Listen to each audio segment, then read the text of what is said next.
All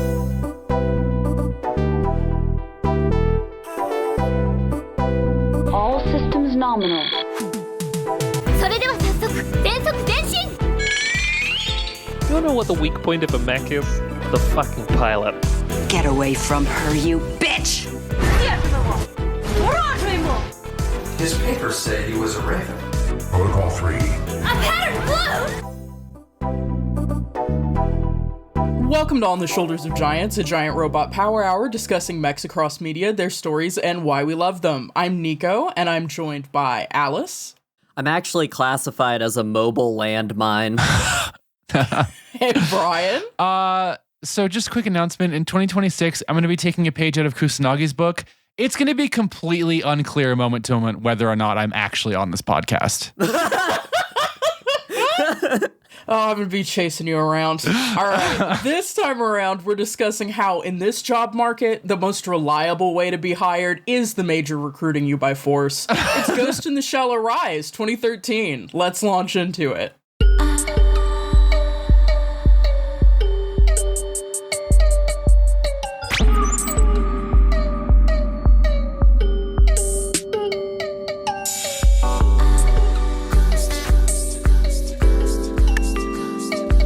I'm going to start referring to you all as my parts, and that you're good parts.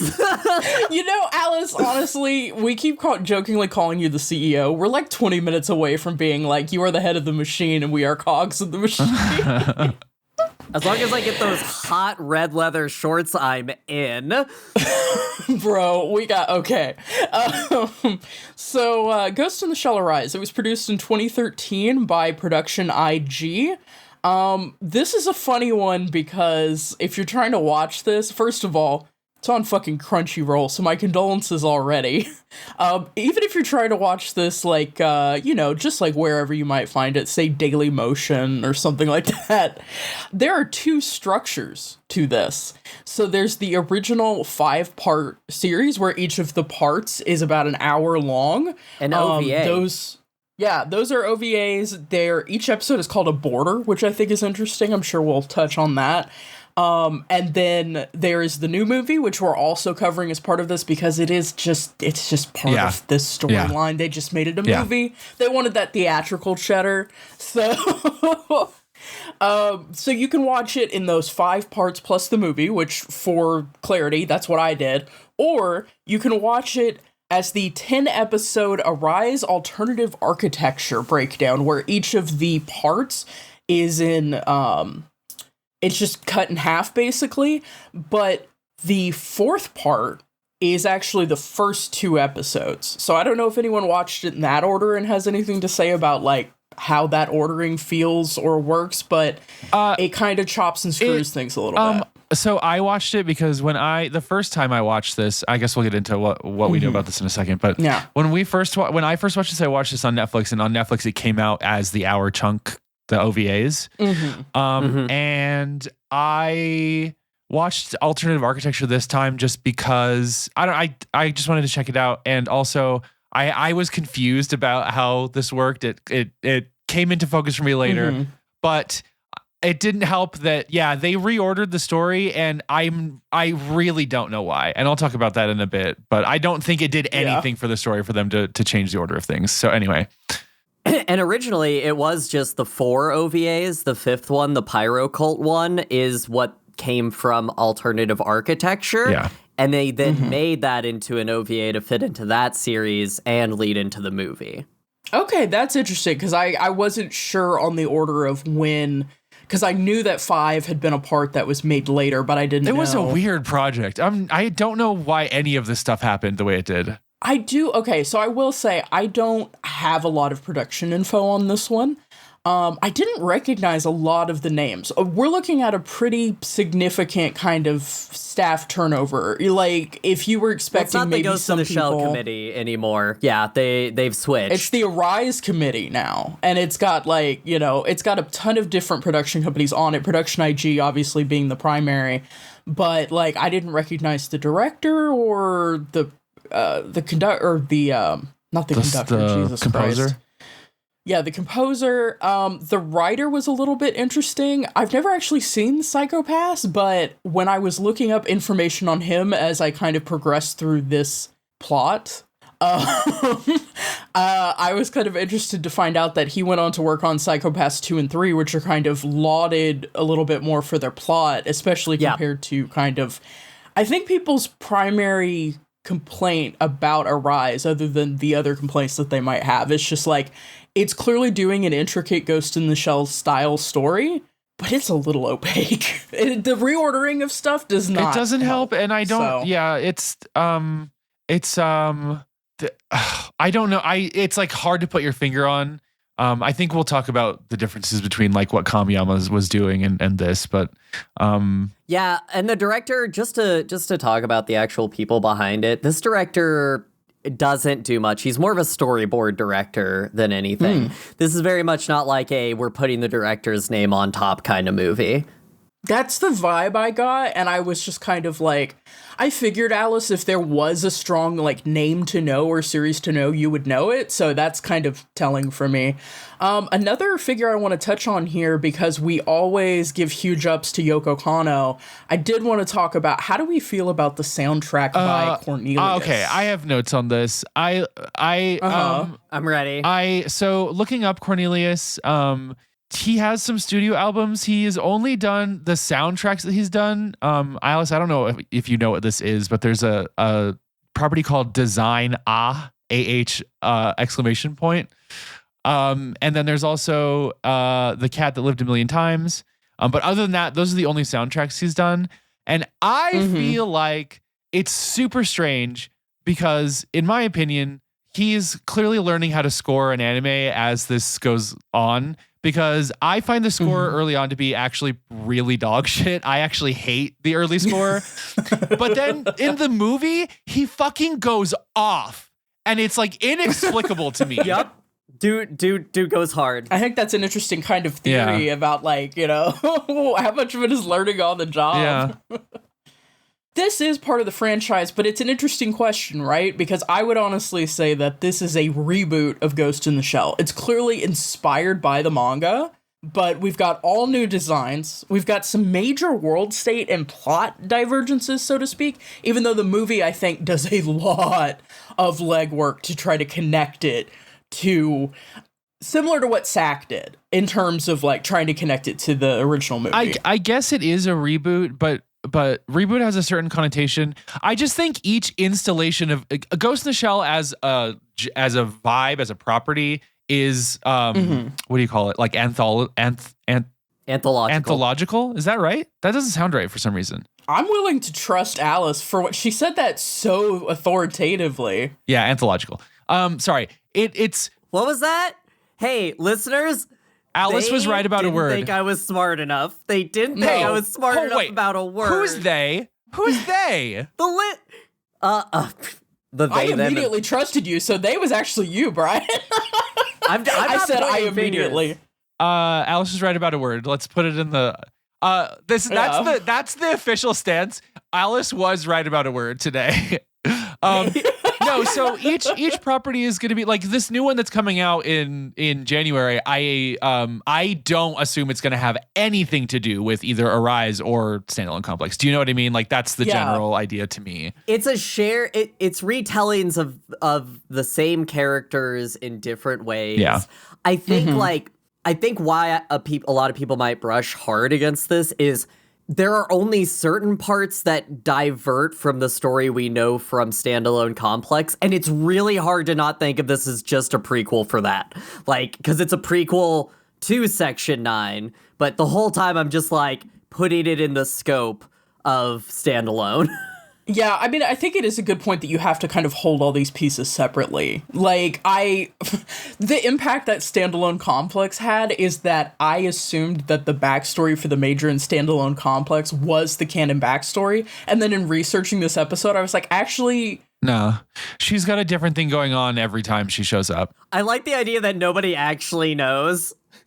Yeah, like, but it is interesting that Arise is kind of almost a little bit closer in terms of like how early the cyberization happened. Like, that's the one constant though, Right. At least as far as my understanding goes, the only installation that actually breaks the I was a child when I was cyberized is the Scarlett Johansson one.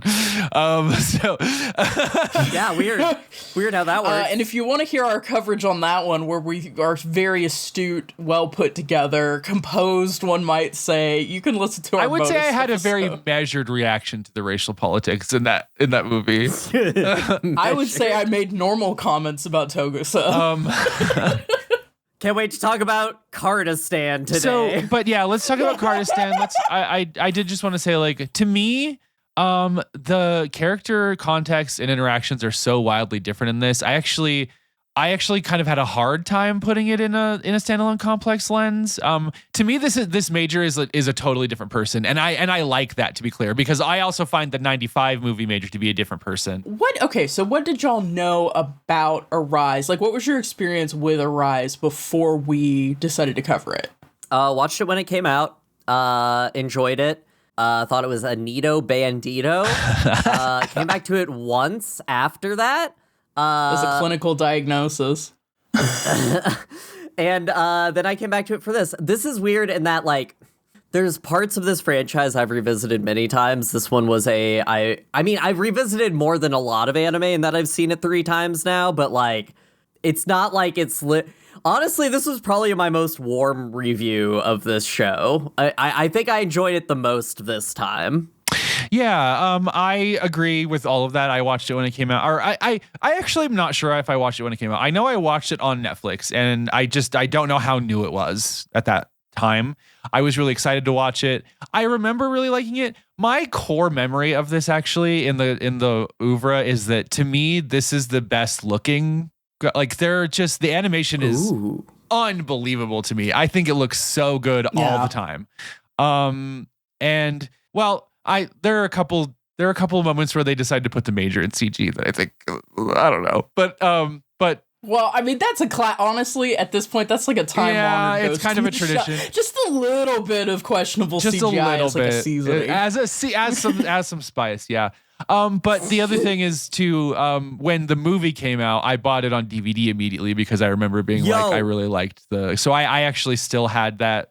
And I was able to watch my little DVD again. It's like the one thing that I like when I am able to already have physical media of something, I get very excited. So yeah, you do a little dance. And I really like stoked when we cover Appleseed. And again, the new movie is almost nonsensical, but it just looks so good that I really like it. I like to watch it. Yeah. So, and I pretty mean, for we've eyes. seen Innocence, so like. You're talking about. There's all sorts of bars. Which is worse, the giant statue of the titty woman in Innocence or the Major's motorcycle in Arise? I thought you were going to bring up the Gollum. We will talk about the little Gollum figure later, my boy. Okay. Yeah. But real quick, let's talk about, and this is a vague synopsis, by the way, because there's a lot of ground to cover here. Yeah. But let's talk about what happened in Ghost in the Shell, Arise, and the new movie. It's 2027, 1 year after the end of World War IV, and we're meeting a very different Major. A younger woman who's as quick with a sharp comment as she is with a hack, and who, after her pregnant mother was killed in an accident, was born into her artificial shell. Section 9 doesn't exist yet, and its members have similarly led different lives. Bato isn't yet a wife guy. Ishikawa can beat ass. And Saito is a murderous gig worker financing a gambling problem. Aramaki entices the Major to go freelance from her military unit and eventually join public security by assembling a team. A familiar group comes together as they deal with a series of dangerous incidents involving a hacker called Firestarter deploying a cutting-edge but buggy neurovirus. Following these events in the original Arise run, Ghost in the Shell, the new movie, picks up with the political intrigue, triggering the assassination of the Prime Minister. The plot thickens as the Major's true origins come into focus, and a society-wide technology struggle between corporations and the state ties into the truth of the Firestarter conspiracy. And with that, we'll go to the break. Hey, Nico here in the break. Just popping in to say that while this is a podcast and we'll always do our best to describe the visuals we're commenting on, we'll also include a link in the show notes to the OSG website where you can find all the mechs, scenes, and other images we go over. The show notes and website also have content warnings as appropriate for each episode. One more thing, did you know we have a Ko-fi? We decided it was time to pass the offering plate and see if we could swing some new mics, subsidize some of our hosting fees, and justify watching Scarlett Johansson's Ghost in the Shell to ourselves, which absolutely requires bribery. Check it out at kofi.com/OSGpod. That's KO-fi.com/OSGPOD. You can give us a little walking around money with a one-time donation. And hey, whether you can come up with a few bucks or you just stick with sharing and enjoying the show, thank you. It's a real joy to make this and know you're out there listening to it. That's it. Back to the show. All right, we're returning from break.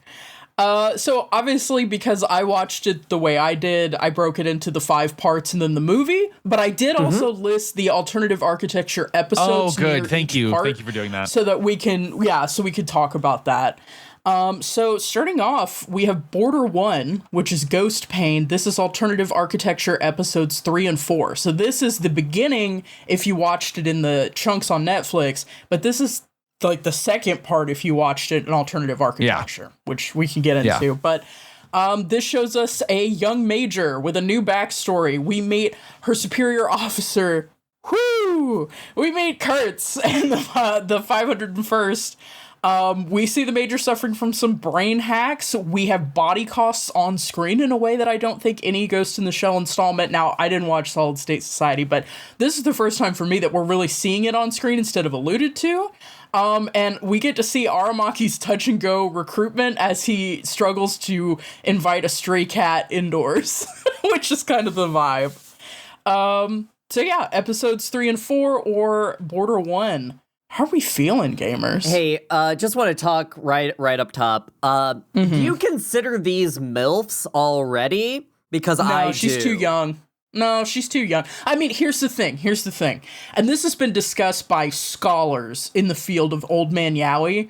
The difficulty is so much anime centers on extremely young people that if you get one person who's kind of middle-aged, everyone freaks out. That's not a MILF. That's a 30 to 40-year-old woman. Yeah, also, I mean, so a couple things about, did you guys watch the dub or the sub? I watched the dub. I watched the sub where in the sub she is Karutsu. Yeah, Karutsu. Yeah, they really break it out. I'm calling her Kurtz. Okay, here's the thing. In the dub, they also call her Karutsu, but that's so much. I'm just gonna call her Kurtz. Okay. But y'all can do whatever you want. Because I watched the sub, I thought it was a Japanese name. I had no idea that it would have been anything else. But well, the thing is, she's credited both ways. Okay. It's a confusing another thing I should point, say is I didn't catch her. There are a lot. I had a hard time with names in this one just because everything's happening so much. But I called her Big Titty General for 80% of the show. But she's a colonel. Thank you very much. I just want to say she's a lieutenant colonel. Thank you very much. I just want to say I didn't watch the dub. I've never watched the dub. I don't think, which is weird. But Kurtz in the dub is voiced by Mary McGlynn, who normally voices the Major, and the Major is voiced by someone else, which I think is so interesting. It really is for what this is. Yeah. It was a really interesting dynamic, because I recognized the voice at first, and at first I mistook her for Dr. Naomi Hunter, which is not correct. But I was like, damn, she dresses like her. She dresses like her, but she's also bringing that energy. Yeah. And you know what? She has betrayer energy, she does. Yeah. Yeah, and incapable of buttoning the blouse. Incapable of buttoning the blouse. Betrayer almost destroyed the world with a virus. I think the vibes are all there. Hot, sexy. I forgive her. Hot, sexy, and I forgive her. Honestly, between her and the CEO of Haramada, I'm down for women in this one so badly. Given the stuff that happens with her character in the movie, I think it's such an interesting choice to cast her as Mary McGlynn. I really love that. But yeah, in this episode, again, we're seeing it's interesting having read the manga, right? Because I do feel like this is also pulling a lot from the manga in terms of characterization of the Major as someone who's a little bit almost a little bit more of a loose cannon than most of the incarnation. The Major's always done her own thing, but she really seems like loose cannon in the way that, like, you don't have the experience to back it up necessarily in a way that she hasn't before. Or it's like she's just a little bit more. I think the 95 and the SAC Major are very somber and self-serious, and there are moments in this where you can tell that she really fucking enjoys doing the massacring a lot of the time. Like, and she has highs and lows. That's a really good point. She enjoys the fighting and stuff, and then like when, especially the times where she's grappling with like physical effects of the virus that she's dealing with, she seems to have real lows of frustration with her body and her life experience. So I think this is I really like this for the Major's journey and for Section 9's journey, because like as a concept, how does Section 9 exist? How did these operators meet each other? What even is this organization? And this one is like, we are telling you what they are, which is they're a stopgap organization with the highest level of authority or something. What do they keep saying in this? An independent organization with top level access. High priority. They keep saying this, but it's like, I love how she's just like, she's kind of a snotty brat in this in a way that is just I really iconic. Like it. I also I suspect we'll have some varying viewpoints here, but I also think this is the best design of the Major, like, period. I love the way she dresses. I'm pulling out my gun. I love the way she moves. I'm cocking my gun. I like her hair. I will die on this hill. Oh, wow. Here's the one thing. I can't, I get that it's very, listen, I know turf bangs are getting rehabilitated in the cyberpunk genre specifically. They're coming back in. There was a huge moment for turf bangs recently in the film Weapons. Like, it's really making it come back. But I can't deal with it. Trans icon the Major is allowed to have turf bangs, and she can pull them off. Honestly, I set the official stance. This is early transition Major. The hormones haven't kicked in. Still kind of flat-chested. Still kind of boyish, you know. She's growing her hair out. She was like, I want to have Zooey Deschanel bangs, and cut it, and was a little too tight. And that's what happened. Yeah, had to be. Okay, you know what? I'm willing to subscribe to this. And more than anything else, the red outfit fucking goes. It's so good. It goes. I'm not a huge fan of the shorts that we'll see later. I do. Because it's a lot. And I do. I do. Nico, you said something about the manga earlier, and I want to put another thing about that this really, really touches the manga with too, is how hacking looks. Is very manga focused. I love that sometimes they just have unbelievable outfits in there. There's a scene where a character named VV and the Major are sitting in cyberspace next to each other, and it literally looks like at any moment it could break out into a hentai manga chapter where they make out. Like at any moment. Yeah, there was a real energy. And I mean, there's an interesting about to fuck. It's so good. There's a really interesting energy to cyberspace in this version. We still get all the like lines and circles and you know, like 3D explosions and like, you know, these kind of diagrams that we're used to. But yeah, there is definitely more of like a manga type visualization of the space. And then the Major specifically makes like almost like a hang zone. It's her lobby that she creates to work with the people recruited to Section 9. Everybody's net lobby. So I love this. This is something that they do and flesh out in this, is everybody has their own net lobby. Hers is this cunty little fireplace set where she like invites people in, and the lighting changes depending on her mood in the series. Yeah. And during the Christmas episode, it has a fireplace. Yeah. Yep.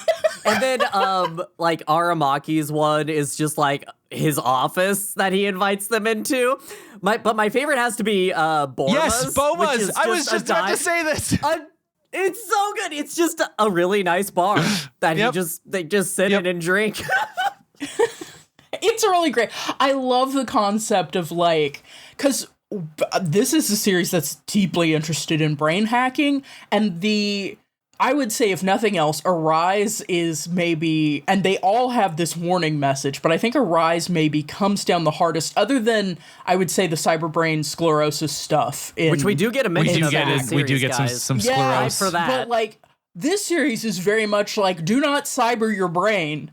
They will do shit to your brain. They will shoot people with your body. They will shoot you with your body. They will take control of your life. They will make you see 500 illusory guns.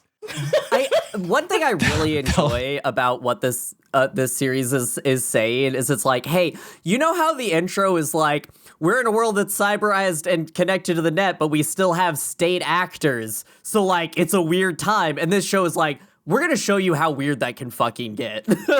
Like, when regulation can't keep up with cyberization, that is one of the most fascinating and successful plot lines, I think, is the idea that you can't get your legs are now the new iPhone, and if you can't afford the new one, like, you're going to have problems in 5 years. Or if you choose the wrong OS for your frame, hey, rip your face off. Can we talk a little bit about character design broadly? Because I would love to. Because like we've got Just for Men Aramaki, and young quote unquote Aramaki. I wish they had given him a full head of hair. That's it. It would have been funny if they'd given him like 3 lines. 3 lines. Homer Simpson. He kind of, in the manga, he kind of looks like Homer Simpson sometimes anyway, so that's very funny. Yep. The other thing I just want to shout out real quick is Hozumi. Hozumi is giving cybernetic Grace Jones. Like, the head shape, the structure. Obsessed with this design. It's really the concept of it, of a black box for your cyber brain, so you'll always live, just not the rest of you. Fucking crazy. I kind of failed to outline the actual story. I was just like, I had my like. So does this. But what I was gonna say, in either the 2 episodes of the alternative architecture or this border, the story is that Motoko's come back into Japan. She's received some kind of memory drive. She's coming back and investigating the death of a figure who is very important to her, Lieutenant Colonel Mamoru, who is now being accused of crimes.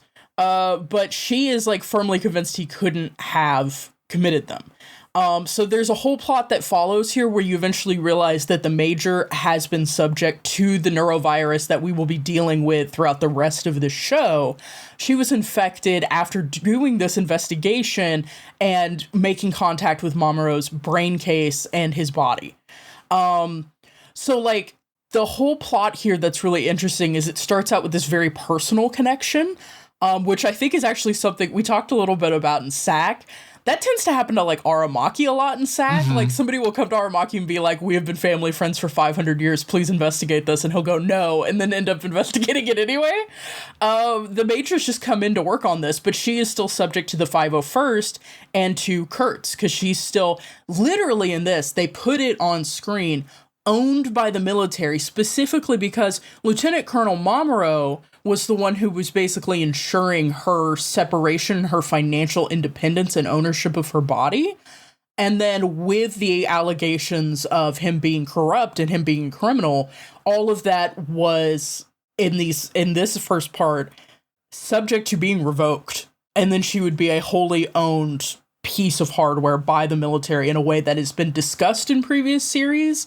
But what do y'all think about this, that it's like she starts out kind of owned by the military in this way, or owned by the 501st at least, and then kind of goes independent, but then again, when we meet her again working for public security, she will, throughout the continuity in public security, her body is still owned. I think it's interesting in a like, I think of the easiest thing for me to think of is Nazi scientists after World War II, which is terrible.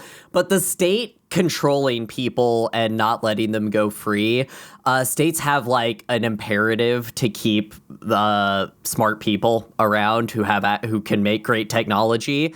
And it feels like that. It's like, oh, we spent so much money and this is like so much good data. We own you now. Mm-hmm. And like, on paper in the military, that makes sense. That's an asset. But for the Major, like, that's her life. Like, she wants her freedom. Being raised and owned by the military, she's basically a DARPA project, is what they say. Mm-hmm. And wild. She, like many of the mechs we see in this show, actually, honestly, is just a Metal Gear. Like, what if your Metal Gear was just like a woman? And I'm like, you know what? That's a level Hideo Kojima could not approach. What if you had a woman that was Metal Gear, but also like a bunch of Metal Gears? Yeah. A woman to surpass Metal Gear. Oh, yes! God, I'm so glad Kojima is like not making those anymore. I'd be scared of the kind of woman he would make. We kind of got a preview with Quiet. Yeah. I really like the structure of this with the Major. I like that she is kind of out of control in this way. Like, there's never a point where she, or like, this was kind of what my opening bit was referencing. Like, there's like an arc or two where she officially is working for Section 9, but as a consultant. And then at the beginning of the movie, she like doesn't even like Section 9, and they don't even want to work with Armaki at the beginning of that movie. And so like, it's just like, it's very interesting how in the manga, there's like basically two big Kusanagis, right? There's the Section 9 Kusanagi who wears the uniform, and she's Kusanagi. And then after that one chapter, she kind of becomes like the Innocence, where she's like a disembodied cyber goddess who just kind of like shows up as a dude sometimes to like, like conveniently help Bato, but like that's not really what she was there to do. Right. That kind of stuff. And I think this walks a really fun line between both of those extremes. I really like that situation for her. Especially the interim parts as we get into the others episodes in this run, where it's like she's at different levels of using these people in her life and also doing whatever the fuck she wants in her own, like, I am interested in an investigation versus I am interested in keeping the security of the state, which she is constantly being pulled between. No, I did want to bring up as far as her team. I think a really interesting thing about Arise, especially in the early episodes before they kind of form a unit, is how much people are like overlapping, but this show like has people in their own plots. Like what Bato and Ishikawa and I think Borma's also part of like their unit, what they're wrapped up in. And then I think Paz is part of that unit, but he's undercover. So he's in kind of a different he's undercover circle. Military police. Let's go through the list. So Borma and Bato are from the Rangers. Ishikawa was from intelligence, which he has a connection to later. But all three of them got infected with Firestarter, which is why they show up the way they do. Yeah. But like they're doing this plot around like their former commanding officer in this incident that happened in Kurdistan. Okay, let's talk about Kurdistan real quick. Hey, y'all, new vaguely Middle Eastern country just dropped. It's not Kurdistan, guys. We promise. These aren't Kurds. They're Kards. The fact that like there's like a strong woman leading them has nothing to do with the Peshmerga. Like there's that's like, Snapper Wolf. Don't get it fucking twisted. Yeah. Snapper Wolf. Yeah, like there's it's so thinly veiled, but this show what are you talking about? A religious minority rising up in revolution over an oppressive state that is ostracizing them? I don't see it happening in the real world. And then all of the state powers intervening in the state that's oppressing them, using them, and then discarding them? Because of oil? Interesting. Anyway, I handed that kid a water bottle. I don't care what anyone says. Yeah, but like, so this story obviously is very interested, and I would say like we talk a lot about post 9/11 stuff. This to me has very strong post War on Terror, which is funny because we're not out of it, but this is post like Bush launched the War on Terror. America had been in there for years. There had been international involvement. United States soldiers had come in and out, like Australian soldiers had come in.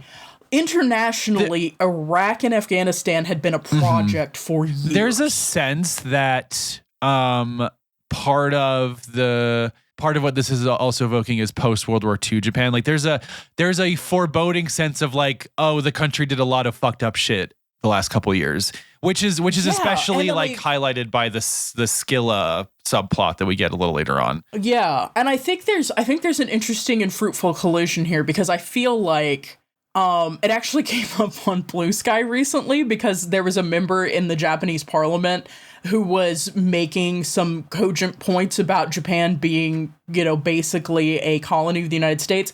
Unfortunately, he's also affiliated with like a hardline right-winger party. So it's definitely one of those things where it's like, well, you're making interesting points about United States like imperial projects, but also you're doing that because you missed the Japanese imperial project. People should read my essay on solid state society. Yeah, but like there was available a really good skit.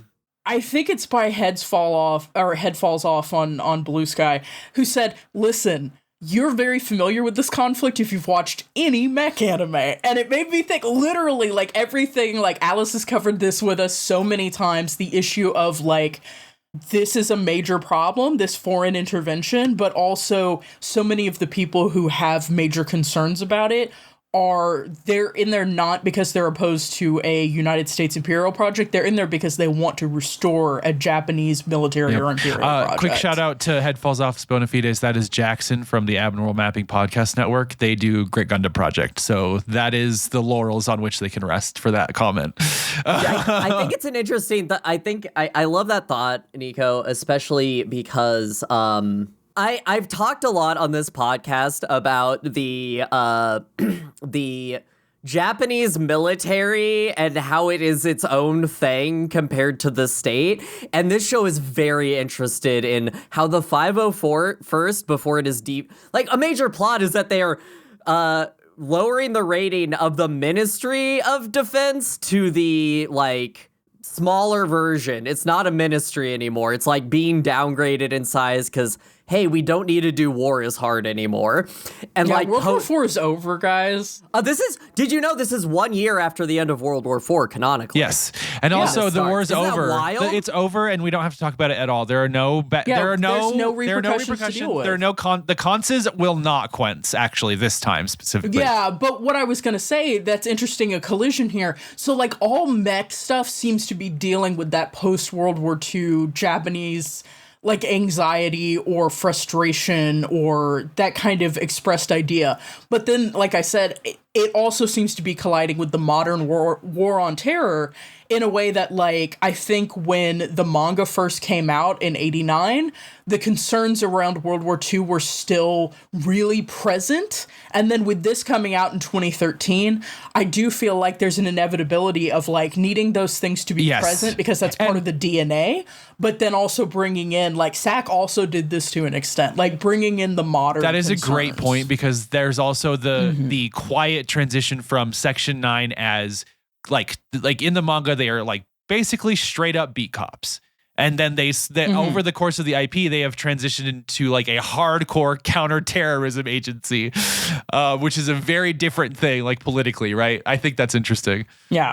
Something of this time, I don't know if we've talked about this or if you guys knew, but Japan, the only time they've deployed their forces not in a peacekeeping mission since World War II was to Iraq as part of their reconstruction and support group, but that's just a way that they legally got around sending soldiers over to Iraq to shoot people. And it didn't go well back home, obviously, but I think a lot of that is reflected in this. And then I did want to ask you about something, which is, hey, I'm designing these bombs. Should I make them look like blonde little girls? Yeah. Yeah, and you should definitely put like a weird little Chobits-esque headpiece on it. Yeah. So that you know that they're not real. You know how like sea mines have those little things that activate No, them? Alice, I don't always think we thought do, that but- that's what those were. Yeah, I just love the mobile landmines. That's it. What a fucked up...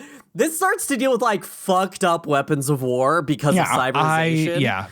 They're super cool. By the way, I don't know if we've said it, but the action in the show is like super unmatched. It's unbelievable. Yeah, like Brian said, the art here, the animation here, it really reminded me of Oshi in the sense of, I think compared to Sack, I think had a little bit more of a conventional anime look in some ways. Like if you look at the Major's face as drawn in Sack versus as drawn in 95 versus as drawn in Arise, I think 95 and Arise are a little bit more visually similar than Sack, which looked kind of like really more anime.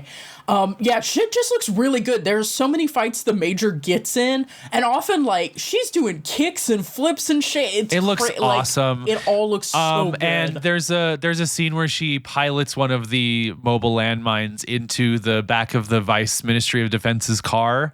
And the shot of like her being half pulled out through the back window by the bodyguards only for her faceplate to open, and like Bruh, it goes so. I stood up when that happened. It was like, oh! These components that we know, like there's a little bit of dramatic irony. We know that these components are going to be part of Section 9. We see glimpses of Togusa doing cop shit. Like we see the unit, like I said, with Bato and Borma and everybody. They're still wrapped up in like a military subplot, and they just keep showing up in shady places. And then the Major's doing her own thing, but everyone's kind of. It's almost like I think of like an ice skating rink where everyone's skating circles and they're overlapping, but they haven't come into a group yet. And it's really cool. I love Togusa's plot. It's very subtle, right? Togusa walks up to his boss with his hat in his hands and he's looking down at his feet and he says, "Hey boss, can I solve this horrible crime?" And his boss says, "Are you fucking stupid? Shut the fuck up and go home, you idiot." And that is what it's like to be a cop. All of his coworkers are looking at him like, what the fuck, you think we're gonna solve crime here? Are you working at work, you freak? I'd like some crimes to solve. No, you fucking idiot. And then he's like, "Whoa?" When the Major's like, "Hey, by the way, your boss was crooked as hell."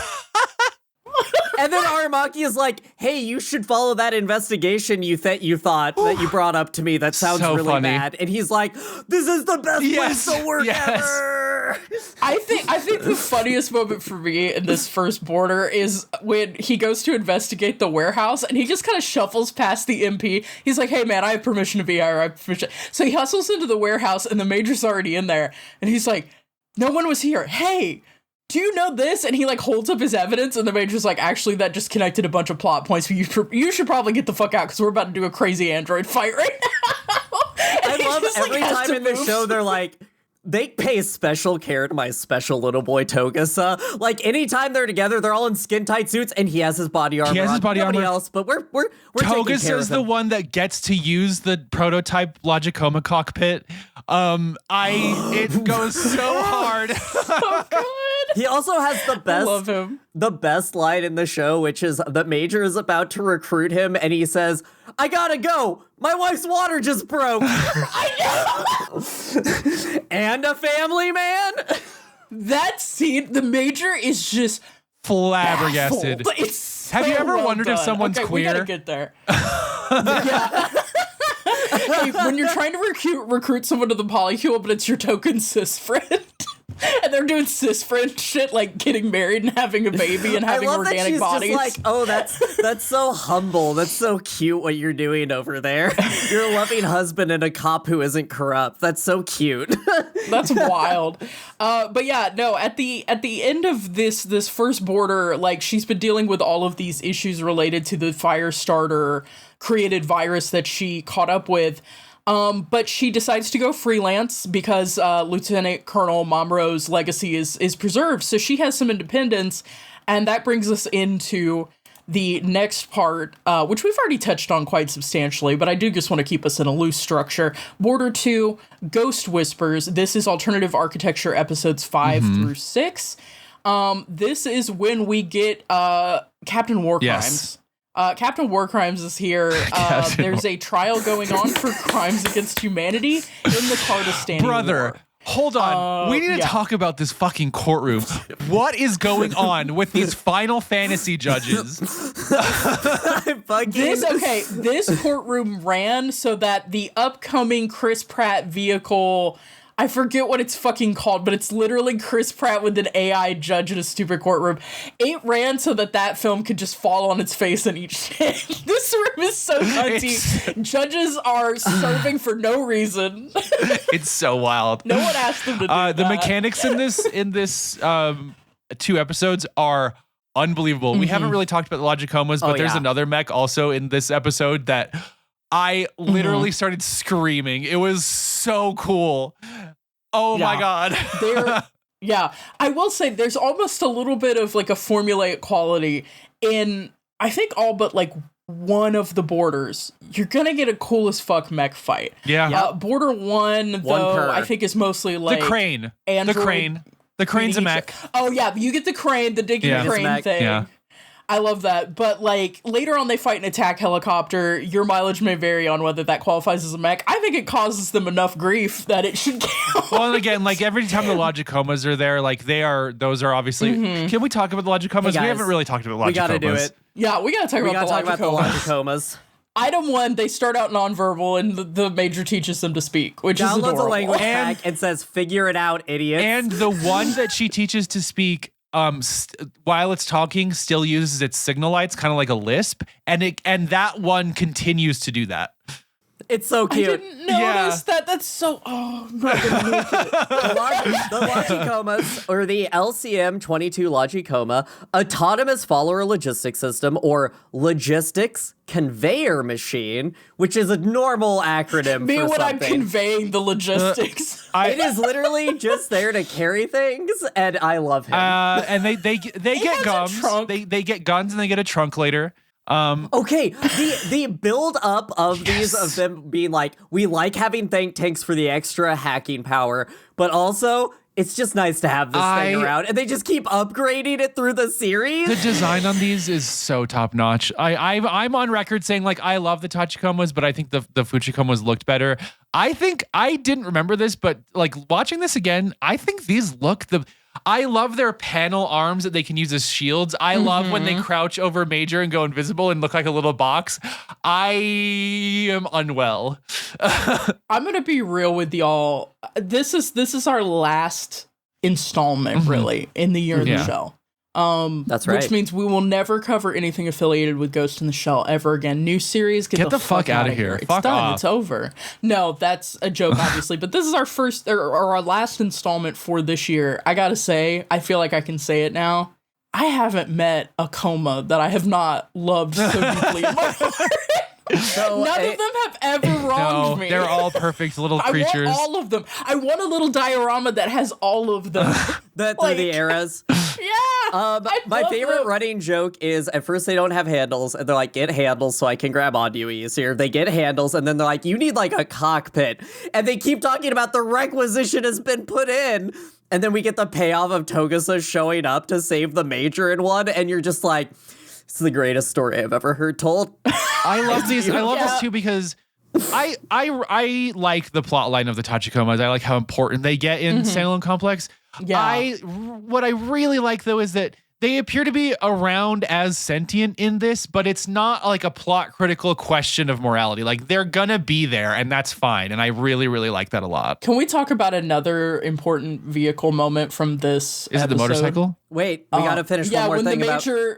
No. I need to say very quickly, the Major parks her motorcycle illegally in Bato's van. Yeah, but then she could have ended Bato right there. She could have shot him right in the head, and she misses on purpose. Oh my god, phrase. The amounts of times in this series that she beats Bato up and could kill Bato, which is hey, we need to use his full legal name, Bato the Ranger, which is what everybody calls him. We all know who Bato the Ranger is. Bato the Silent Eye or some shit. Well, yep. He just the has least names. silent person you've ever met. So in the original. Interestingly enough, they didn't bring back the Tachikoma voice actress lady, but they replaced her with Miyuki Sawashiro, who is a fucking all-timer voice actress. I love her Logicoma voice. It's good. She's doing kind of like the kitty learning languages. I love when the Logicomas swing in and they're just like, Major! They're always just checking in so with excited her. to be included. I love when they're doing that raid later on and they have the Logicoma go by itself to like disable all the sensors and it's like trying to take its time and then they're like, okay, we're going. And it has to like do that really quick little unplugging motion. Well, the Major starts doing like a backflip fast as fuck. Yeah. They're like Bochi the Rock mechs, and I do love that. There's, whatever, spoilers be damned. There's the fight on the sub when they're just like not focused on it, but the three Tachikomas are taking on a tank in like one corner of the screen. It looks comical. I'll just say it now. In my notes, I'm like, it's just like that one statue of that guy with all the babies, because they're like all three grappled onto him. And he's just like shooting his cannon to try and get him, and they're like, whoa.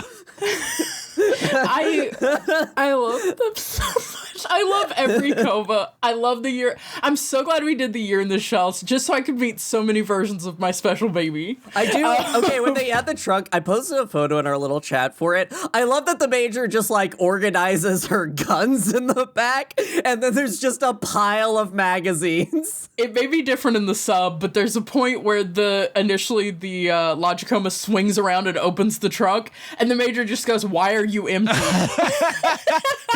Same girl, same.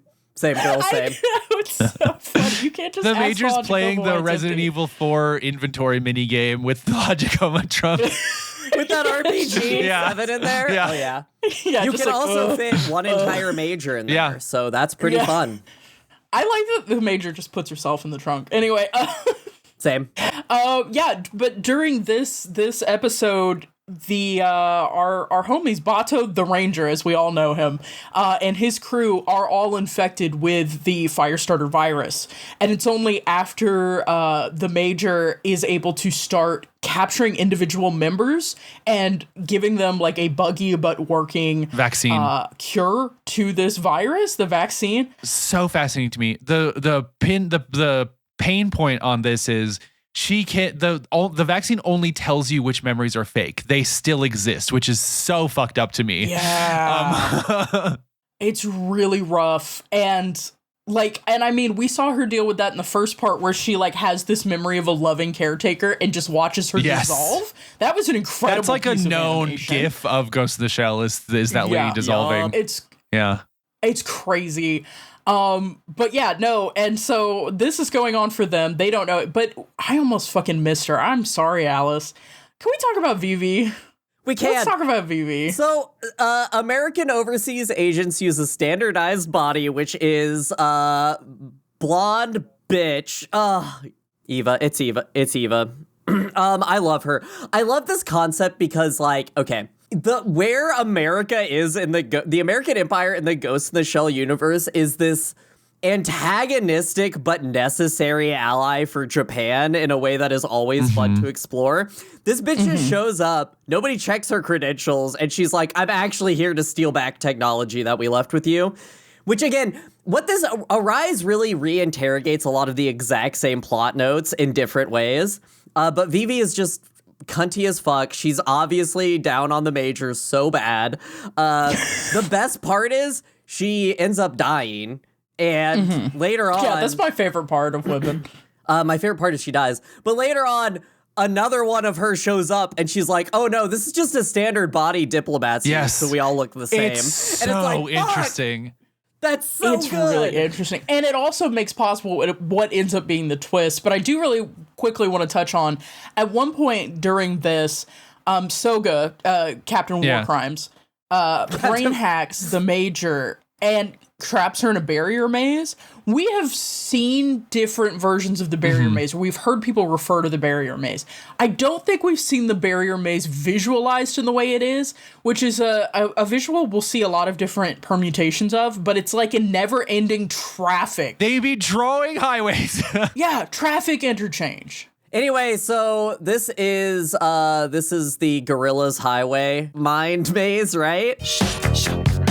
Yeah. Well, like, It looks like it's just the big... So Newport City in this has this massive, seemingly pointless turnpike of like random rotating highways in a big cylinder. And it appears to just be we know what that's for. We know what that's for. We saw Pat Labor. That's the route that you get on when you need to have a fraught conversation in a car as the lights go overhead. Yeah. And you have to you have to have enough time to have your you're fraught so conversation. Right. I've That's been a what that's fool. for. You're absolutely right. Yeah. You fucking idiot. But yeah, no, so they face off in a parking garage against a armored tank that turns It into stands a up. It stood up. It was So crazy. when it stood up, did you all also shout, oh shit, hell yeah, hell yeah? Yes. Yeah, Because obviously I did. I was like, this is a great, because, okay, it's like a prequel, so it can't have technology that's too much crazier than what we saw in future ones, because it's like post-World War. Yeah, I think it's really cool. But yeah, after they do this takedown... I was going to say, to Alice's point, this doesn't look like they haven't gone alien yet. You know, like the GDSF arm suits and standalone complex look like freaky alien dudes. This guy's a Metal Gear, and it has fist treads. So get into that. It orange. We see some brightly colored Hanks. I love it. But yeah, no. So the Major is taking down like Bato's unit and giving them this vaccine and thinking that this is going to stop. The MacGuffin of this episode is the release of the Pandora, which is basically, hey, we put all the state secrets in a box. And we called it Pandora. Promise us you're not going to open it. And we opened it Pandora. Okay, but here's the thing, Brian. I feel the same way about this as I did about fucking Bato carrying the cross at the end of okay, Sack. Yeah, totally. It's fun to watch Japanese people do weeb shit with, like, Western shit. It's really funny. Yeah, man, call it Pandora. I Googled it, and to Americans, this word is very interesting. But yeah, so there's going to be this huge release of state secrets unless they stop this hack that the Captain Warcrimes is carrying off. And they think that they're doing it, but unfortunately the Major's stopping his whole unit, and there's a whole thing with the traffic AI. They used to parallel process attack barriers to break into Pandora's box. So they're pulling all the processing power of all of the logistics AIs. And traffic AIs to hack something, which is wildly cool. And they're also using this to hold like 40,000 people on the roadways hostage. It's crazy. It's like really cool. Somewhere in here, I think the writer's room makes a very smart decision, which is we're never gonna have the juice and the beef and the steez of the original Saito versus Kusanagi recruitment scene. So she's just gonna show up and blackmail him, and that's it. And that's just gonna be what happens. And he's just like really into shady online Russian roulette shit in VR. I love that her entire plot with Saito is, don't kill them, idiot. We're cops now. Shoot to injure. We need to interrogate them, dude. But then, as it turns out, it's actually VV who was perpetrating the hack. VV is an AI mounted in this diplomacy model, who's carrying this out, and then does something very interesting right before dying of her many bullet wounds from Bato. Bato gets under the Logicoma and uses its onboard gun. Like, he has his arms on it like he's aiming. It's so awesome. He's just like, let me use There's this a couple real quick. dudes be bracing huge guns moments that made me fucking pop. This is one of them. Boma has another one later that we'll talk about. The Boma one in my mind. But yeah, this is great. She's gonna kill the Major, and this like, I am definitely not a reference to future plot lines, and goes and stabs her. And also, I'm definitely not a reference to the Puppet Master. Yeah, exactly. Yeah, it's literally the Puppet Master energy, but she gets obliterated, and then one of the things she says right before she dies is like, my ghost told me. So again, we're getting gestures again at like synthesized personhood in an interesting way here. I think also a cool thing that they do here is like, you think that they're like, oh, we stopped him in time, and then they're like, oh, the files are getting uploaded from a different net. We interrogate in this one a lot, personal nets and centralized nets breaching each other's nets. And I think that that's a really cool thing. Like, there's a point later on where they're like, Major, how many secret nets do you have? And I just wrote down, oh shit, the Major runs 2chan. Hell yeah. Oh God. I think I like that. And then I also think that this is almost like a fake out, right? Because what we're dealing with is like pretty astutely not the Puppet Master. And it's like the opposite of it, right? Instead of synthesizing a person, what do you become when you have been completely, like, your personality has been erased and all you are layers of random, disparate, like, memories that are often opposing each other, which is what we get with the guy who is kind of the main villain of the show and not the movie, sort of. But we'll get into that. Oh, you mean the Scarecrow? Thank you. You know, I locked in the minute it came in. I was like, "Where's Toto? Where's Toto?" Bato is Toto. Okay, yeah, no. Border 3 Ghost Tears, which is Alternative Architecture episodes 7 and 8. This episode focuses on two things. One, the Major's tragic heterosexuality, and two, Togusa. She can be bisexual. They're both bisexual. This dude is not straight. I'm sorry. Yeah, your hair is too luscious to be straight. You know too much about arranging a living room to be. And did y'all catch that the living room as arranged matches her lobby? that she has like the fireplace pit in the middle is the same. Yeah, it's really good. And then when it gets obliterated, you just get to feel things about This is one of the rare straight or hetero major relationship things that really worked for me. I thought this was very affecting. I loved them. I love their story. Mm-hmm. One thing I do want to say, besides that Mermaid's Legs is a dumb company name, just want to jot that down. I get it, guys. She's losing her voice. But I really think an interesting character note for the Major that we keep seeing in most of the media is her love language is like, I let you fuck with my body and my data. Like, she opens that up to the people that she loves. Like, Bato knows where her secret machines are, and she doesn't, like, hate him for it. Because she, like, loves him in a way. But, like, this isn't the first time that she's fallen in love with a doctor who's worked on her, right? Like, this is a reoccurring theme, is she sees intimacy not as a sexual thing, but as a machine parts thing. And I think that's cool. Well, and one thing that her lover in this episode and like the subsequent one, sorry, I was trying to find Akira Hosei. When she's talking with Akira is like dead set on convincing her that her body is real. Like he has a lot of discussion with her about that. And so Ariel's like, okay, or not Ariel's legs, Mermaid's Legs. One, stupid name, okay, whatever. But the allusion to the original Hans Christian Andersen, like there's a lot of allusions to like classic stories happening in a lot of stuff, but in this series especially. One of the things I remember about that is every step that Ariel took felt like walking on knives. Like the legs were extremely painful, which I thought was an interesting thing when you factor in that like these body parts are explosives, as we come to find out. Like, oh, that's an interesting thing. And considering how much her body is like defective and like failing her in that way, I thought that was an interesting allusion to make. But also this idea that it's like he is trying to convince her that she is real and she is in this body and she can have this intimacy. And then like, as we see at the end, it just gets torn away. Yeah, I think the major difference between, no pun intended, between like straight relationships that work and don't work, like I pop for any kind of queer relationship because I'm happy to see them, but straight relationships that are actually well written with characters that are kind of well drawn, yeah, they're gonna hit. Like, sorry, write a good relationship and it will hit for me. It doesn't have to just be queer.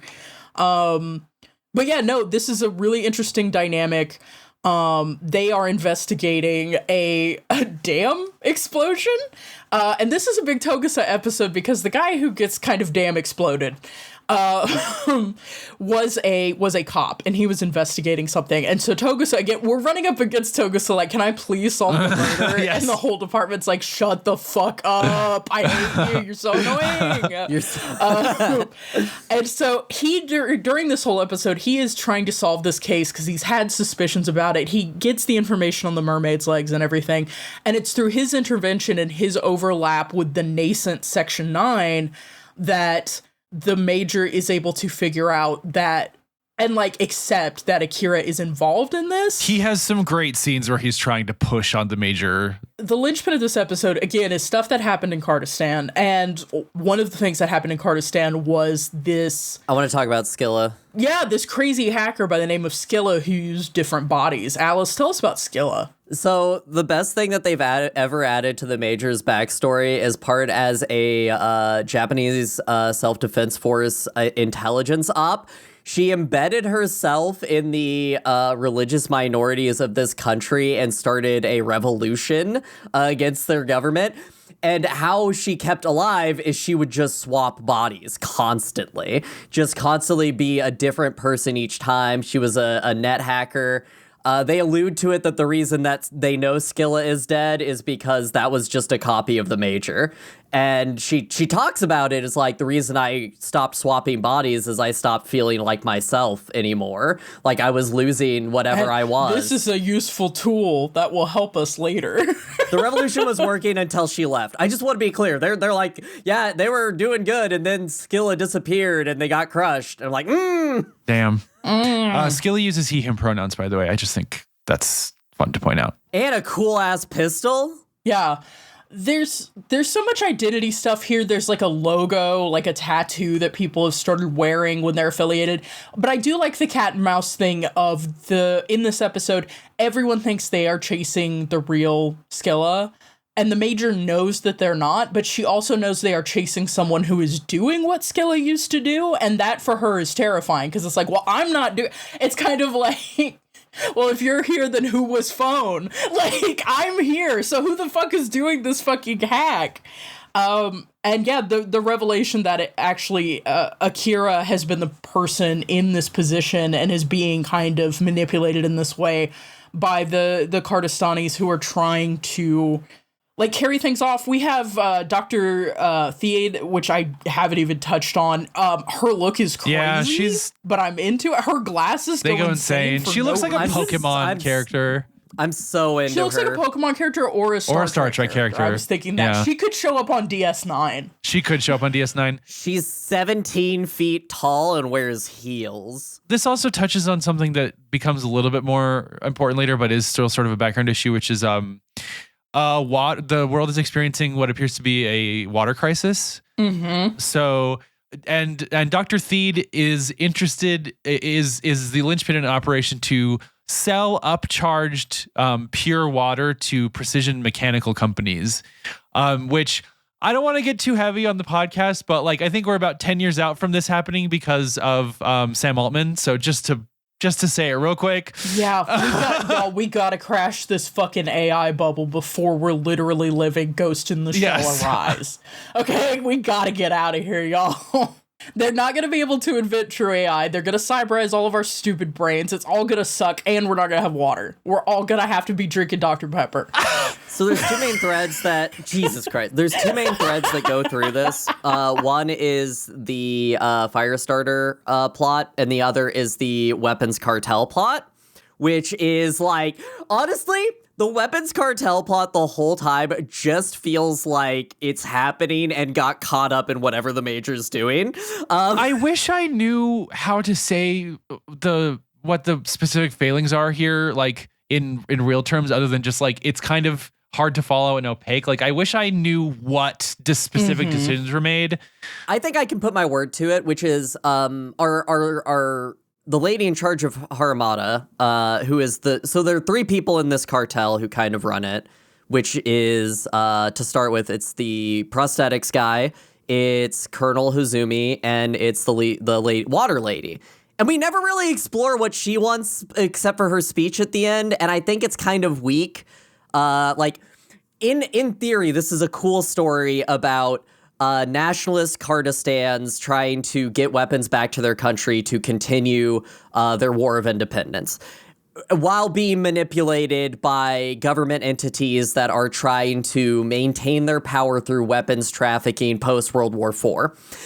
But it comes off very messy because everybody is kind of, I don't want to say in it for themselves, but it really feels like there is not a lot of cohesion in any of this. I think you're right. I think that's helpful actually, because I think what it is we don't get enough, over the course of a 26 episode season of Standalone Complex, we get to reiterate, okay, it may be unclear for a couple episodes what's going on, but we get to have more conversations later that will give us exposition retroactively.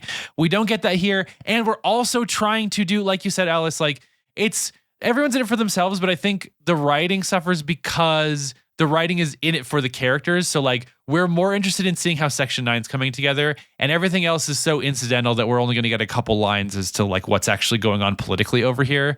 And so like it's really hard to follow what's all going on in the background. They're very heavy. Yeah. It's content heavy for what's going on, and I'm not against it. They go super fast for it, but like, and then you have the Kurtz plot. As well, with the Far East Trade Alliance. And to be clear, like, okay. I actually don't. I mind a lot less than I would have maybe 5 or 10 years ago. That I don't super know what the plot is all the time, because and again, this I think is deliberate with the writing. Like what I'm so interested in, what I think is so successful, is like we are seeing the Section 9 characters in such a new, fun context.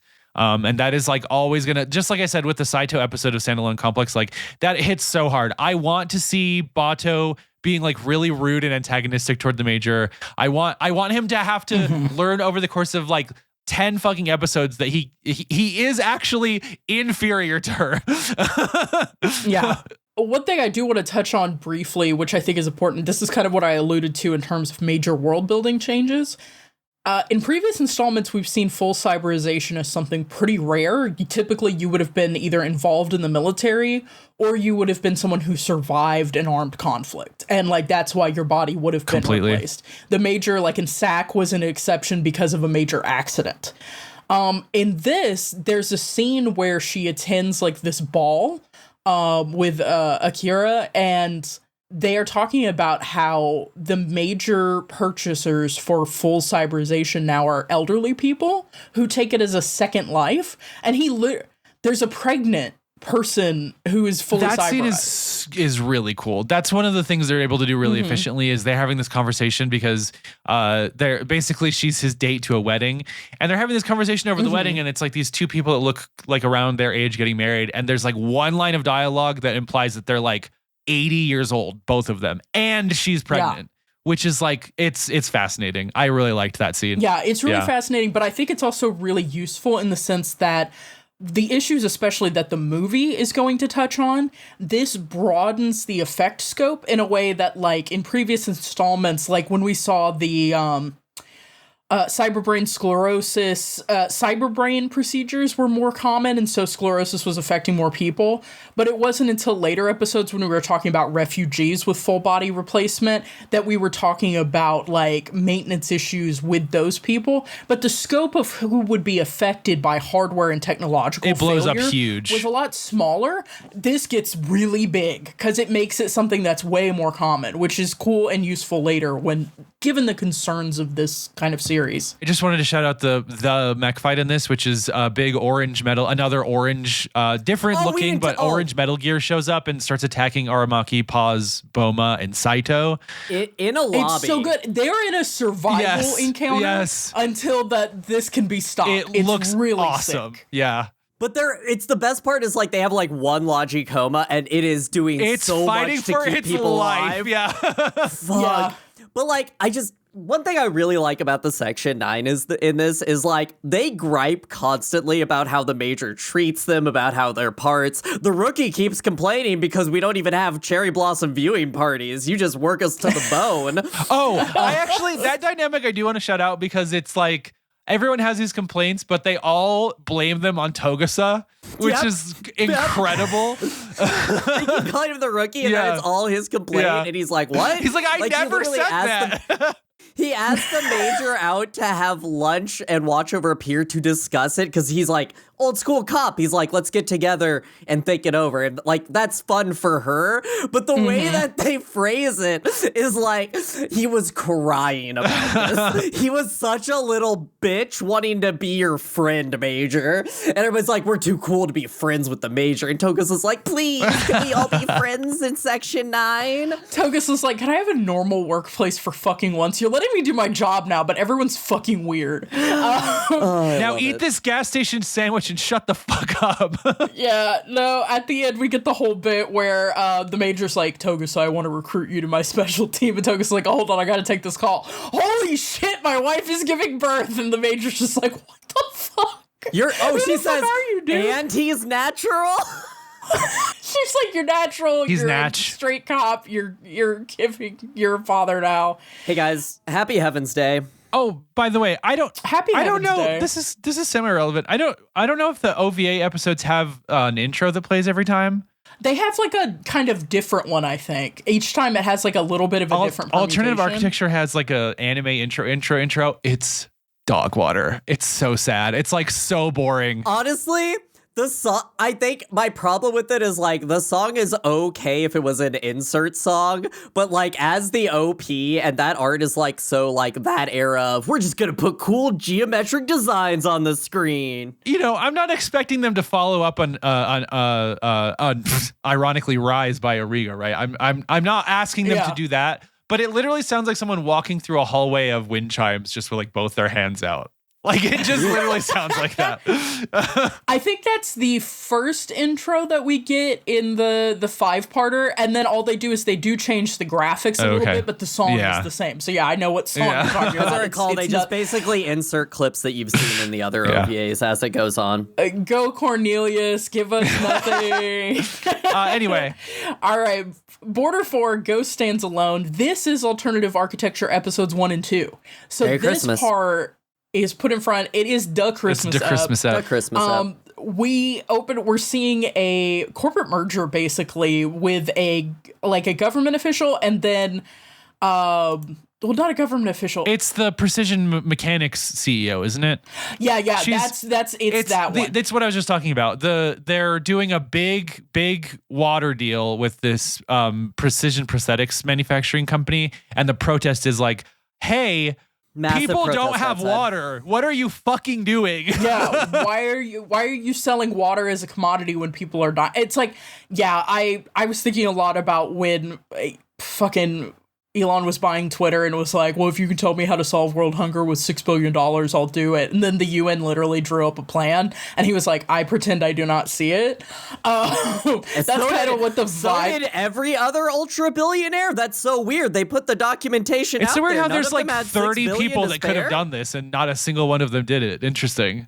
That's so weird. Well, but that's what these mass protests are on, and they're being controlled by the police, obviously, which is fine, except then the police get fucking ghost hacked. Or that's what it looks like initially. Well, they all get Firestarter. Yeah, they all get the Firestarter virus. It looks like a mass ghost hack, but it it's looks not. like a ghost hack. They just start. Okay, I love this. How it starts is just one of the riot cops just slowly pulls out his gun, and the protesters just watch him lift it and shoot. And there's just that 1 or 2 seconds before people realize what's happened as he keeps shooting. It's fucked. There's a shot where the woman behind the person who's been shot has blood on her face and freezes and then screams, and it's so it's brutal. This is the most blood and violence we will see in any Ghost in the Shell. Like, it's a massacre. Like, yeah, it literally is. What the fuck is Bato driving? That is an Innocence car. Bato, yeah, I literally wrote down the return of the shitty Innocence car. Let's go. the Major has the only cool vehicle that isn't a coma in this. It's her fucked up red. Oh, Vivi and has Vivi that has lime a green sports car. That's manual control. Yeah. Yeah, it's like a hacked sports car, which I think is possibly the funniest thing you could do with a sports car, is make it so that it doesn't follow the rules of the road. We love a expressionless woman about to get shot by a sniper rifle. Just want to say that. Put that into every Emma. Ghost in the Shell ever. Yeah. We call her the Tin Man around here. Everyone's been fucking shot. Guess who was in that crowd? Fucking Togusa was there, but Togusa was smarter. Togusa was the one person who saw somebody draw their service weapon and just hit the fucking ground because he's like, I have a baby! Like, that man hit the ground, but he protected Emma, and then Emma stands up. It's going to be a terrorist attack, and Section 9 stops it. Because that's a terrorist about to do it, and Togusa's like, I got this guy, get him, cops. And then he sees just random people starting to blast and pick up guns, and he's like, whoa! Yeah. Togusa, I love... The best thing that Togusa can do is be in over his head. I will say, I really enjoyed Togusa in Arise. He's a little bit hapless, but like, him as a young father in this, as opposed to like, in SAC, we get a version of him that like, you know, he goes on trial for doing like police brutality, basically, and he has this like way more staunch kind of conservative. Well, he also tiptoes right up to being a lone gunman. Yeah, like in SAC, Togusa is in a very different place. In Arise, Togusa feels like a Satoshi Kon character a little bit. Yes, he's so good. I love him making them eat lunch. around. He's like slouching and flopping around sometimes because he gets so tired and everything. Like, it's so great. Hey, is But this yeah, when they so this kill? Is this when they kill the CEO? Is this when Major does that, or am I thinking? Yeah, that was during the speech confrontation thing that happens. So this is okay. This reads for me weird every time. Is she hacked and giving this speech?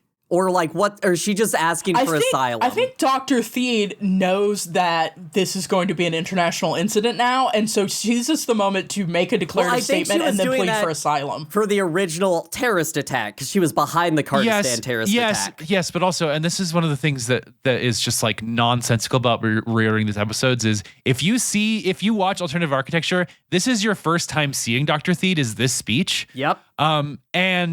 Yeah, that's really weird. And you don't find out until way later that in the previous episode, she has that breakdown with Akira where she's like, I'm going to go bankrupt if I don't make this deal, right? I think she's having like a mental breakdown and she realizes that she's having listen, mental illness, check in on your mates. Like, but we get one of two in this series, which again, this just dips in the well, where she says, you're going to give me asylum because this is a peaceful and pacifist nation. And the Major in Opticamo says, is it really? And blows that bitch's brains out. Holy shit, this owns. This is probably my favorite of her Opticamo assassinations because she then runs like a whole banquet table. We get it later too. Sorry, I just really quick, really important note here. All lowercase. No, the macarons.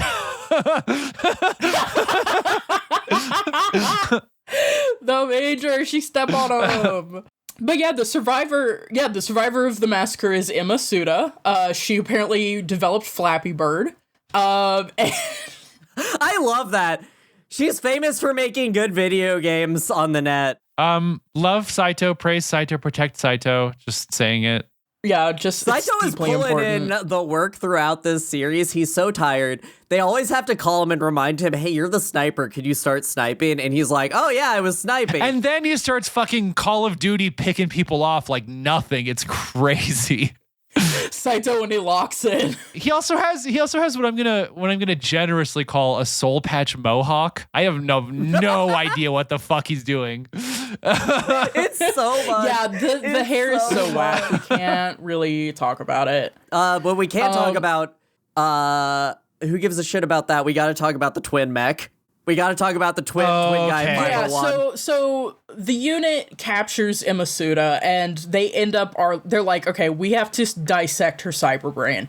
But it turns out she is a victim of a failed ghost dubbing experiment by Hozumi, trying to bind two ghosts to Emma's body. And this is where they utilize the important mental, procedure of teaching someone the Wizard of Oz. See, she's the Tin Man because she has no heart, and he's the Straw Man because he has no courage. Wait, which one's the... No, the lion has no courage, the Straw Man has no brain. She's smart, and the boy's dumb, and they put him in the body, and that's gender. Anyway, this mech is piloted by two twins. It's called Tsumugi. It is so fucking cool. Anytime you're going to evoke that Japanese clay doll aesthetic to me in a mech, and we've seen this a bunch in the show in OSG, like that thing from Giant Robo. We talked about it in the Battlesuit Aces interview. There's a mech pilot, a mech, and an unmanned drone, all from the same company in that game that all look like that. They look amazing. It looks so good every time. And I'll also say the aliens in Voices from a Distant Star kind of had a little bit of this going on. Yeah. They had a clay doll look. So we get this backstory on this kind of in spurts and in the ending, which is these are two young cyberized people who are just so linked that they got put in the same body. Yep. When they cyberized, which is insane. They're the twins from... So basically the 501st... They're the twins from the Major's horrible orphanage run by the 501st. Everyone at the 501st is from the same orphanage, which just basically sold them to the military. People should watch Alien Earth. Sold them to the military. Off screen, this is just happening in Price of Smiles. And also in Alien Earth, which people should watch. Hell yeah. God, I gotta watch that. You'd love it. Okay. I really like this. I think it's a cool design. I love this part of Major's backstory. Honestly, Major's backstory with the whole orphanage is really cool. Yeah. Mm-hmm. That's it. I just liked it. But yeah, no. So they do this. They have this battle that happens in a prototype. It's a Harimadara prototype leg tank. Her body emerges in that way, and I'm just like, I love when we put people in a weird fucked up tank. I loved it in SAC episode 2 when it was religious trauma the tank, like so it's cool because I love how they're just dunking on it constantly because it's just trying to move. It's very much like episode 3 of the original series, where the brain gets put in the tank, but he doesn't know how to drive it because he's an amateur. Yeah, that's episode 3. Very right, much that. They even say it in this one. They're like, they're amateurs. They don't know how to fight us. So, well, and I like that they try the same goop move as they did in that episode too, but it doesn't work. I think that's interesting too. Real quick, Alice, I have a question, and this I've been wanting to ask you this actually since Zach, because we get a mech. This mech has a thing to it that a couple of the mechs towards the end of SAC have, which is they have tread legs, and the treads have tiptoes. They're on tiptoe treads.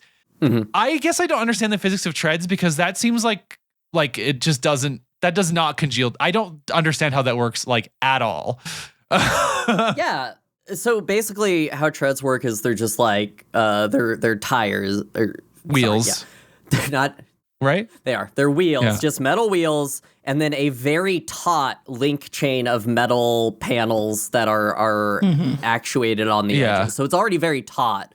So it makes sense. Okay. Because that was my question of does this even, and it doesn't super matter, right? Mechs are mechs, but I mean, if I were to design the mech, I would have it retract slightly when it goes into walkie mode, or have a plate, the burgly dog. One sec, let me go get it. Alice will say a word like the burgly dog and then go, I will go get it. This is going to be a fucked up mobile suit. I already know it. I've gotten my gunpla of the Armored Suit Votum's burgly dog. So the burgly dog on its has little treads that it has.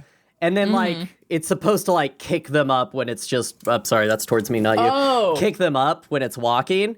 I think that would be the way to do this, but honestly, yeah. Unfortunately, I am holding up the Daisy Ogre. Oh my God. That's how they work. And it has the retractable wheels, but then it has the little ogre tiptoe feet.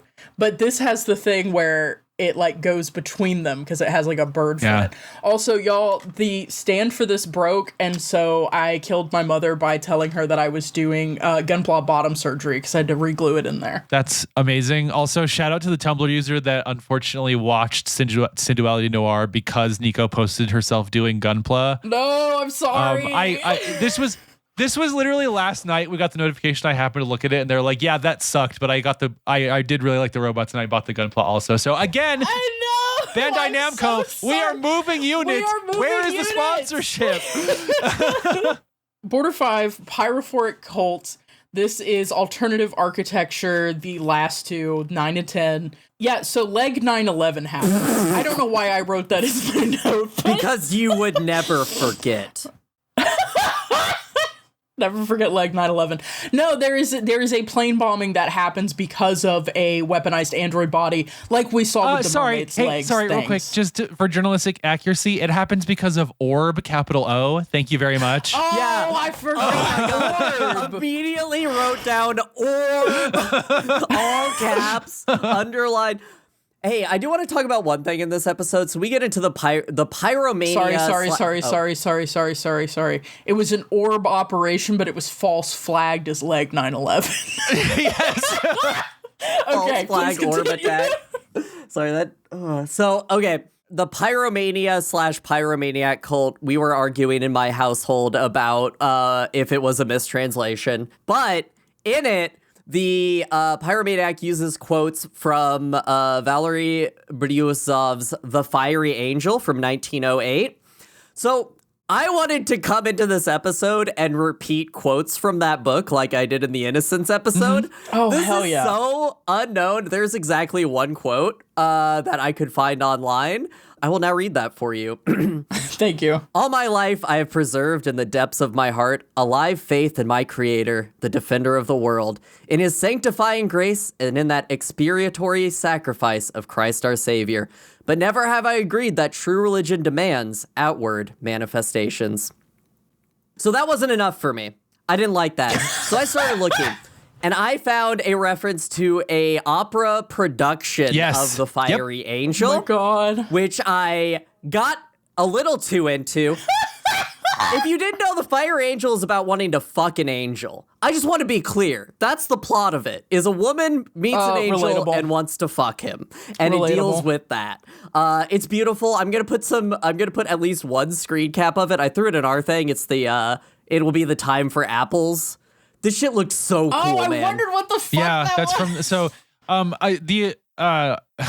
The little bit I know about this is because I have, not to talk to myself further, my aunt married a Russian man, and so she has throughout my life recommended to me many obscure Russian works of literature. I actually have not read this. I've only read like 2 of the things she's recommended to me, but I did remember that title, and I went looking at, similar to Alice, for quotes. There are quotes by Valery Brusyov that you can find, but this motherfucker never shut up. Every single quote by him that's like accumulated on any site is at least 3 paragraphs long. It's insanity. Imagine Ghost in the Shell 2 Innocence, but they were all quoting Brusyov. 4-hour runtime, but it's just quotes. Bro, I'm not even joking. Everyone, It's just Togusa taking a deep breath and then... Dude cannot shut up. I love that y'all went insane on this. I actually just like didn't do that. I restrained myself, and y'all were like, I sense in the force that Nico isn't going crazy on this. We're gonna go crazy on this. Well, it paid off when we watched Innocence. Yep. This is when we have the attack helicopter fight. Okay. Yeah. Here's, I think, I suspect you both will agree with me. The attack helicopter here, way too erect. However, still pretty cool. We need a more flaccid helicopter. I don't know. I like it when it's just like pulsingly hard, you know? What the hell did you just say? Yeah, great. Wait, what are we talking about? Brian, what did you say? Alice talked over you. No. I mean, that's it. Like these episodes have probably the most just concurrent action. They have like that big highway chase with the attack helicopter. They have the hospital exploding. Hey guys, in 2036, if a robot shows you a QR code, you do not just scan it. You don't just scan it. You do not just open that QR code. In 2025, I'm not just gonna scan a random QR code. I'm sorry. Like we made stickers that it has a QR code that says scan for giant robots, which is real, and I love them. But then also, every time I go in public and see a sticker that has a QR code, I'm like, absolutely, I'm not scanning that. I'm like, damn it! How do we convey that a QR code is innocuous and then not have that abused? I think if we make more stickers, I'm just gonna put the website link on them instead of a QR code. Because you know what? We will ghost hack you, is what will happen. If you see one of those stickers and scan it, we will hack you. Some might say that I too am an aggregate of false memories, much like what has happened here. I'm always saying that. Okay, can we talk about what the fuck is making a podcast? Because we just covered Big O. This episode is insane. Like, what is going on? Memories are just stories we tell ourselves? Are you kidding me? Get the fuck out of here. Also, just quick shout out. I love Major talking to Hosemi Brain, big Hosemi head suspended from wires. That's so cool. I love, I would have, if I was artist and I was hired to do this, those would have been my favorite drawings. Yeah, this episode has a lot going on in it. We haven't even mentioned, so this is the episode where the American Army Intelligence is in here, and the operative named Gerald is in the same body as VV, and there's like a moment of like, whoa, what the fuck? There's a cyber drug dealer. Hell yeah, so what is the object that Aramaki brains her with? Can we talk about that? He just absolutely knocks this woman out with like, I guess, a paperweight. It has a handle, and then it looks kind of like a kettlebell. Cow tools. It looks like a cow tools. Aramaki tools. Aramaki tools. I'm sure if we went back and looked at it, you'd see something on his desk. That's what I'll say. It's Aramaki tools. We got the answer we needed. Anyway, the other thing I just want to say about this specific scene too is he absolutely had to jump, right? That's why it didn't show it happening. It's because he had to do a jump. He had to do a little hop to get to the back of her head. Yeah. He's so they refuse to show that for his dignity. What do you think his vertical stretch is like? That man doesn't move much. 2 inches. Yeah. No, hey, this is just for men, Aramaki. He's still spry and nimble, okay? Oh yeah, but they're just not going to show it. He does block an overhead kick from an android with a handgun. That's really true. He does. There's a point at which I'm like, damn, Aramaki should be obliterated. I do love, at one point, Aramaki and her and the Major are going back and forth, and she's like, I'm not going to listen to somebody from Army Intelligence. And he's like, you looked into me too. And she's like, damn it, he got me.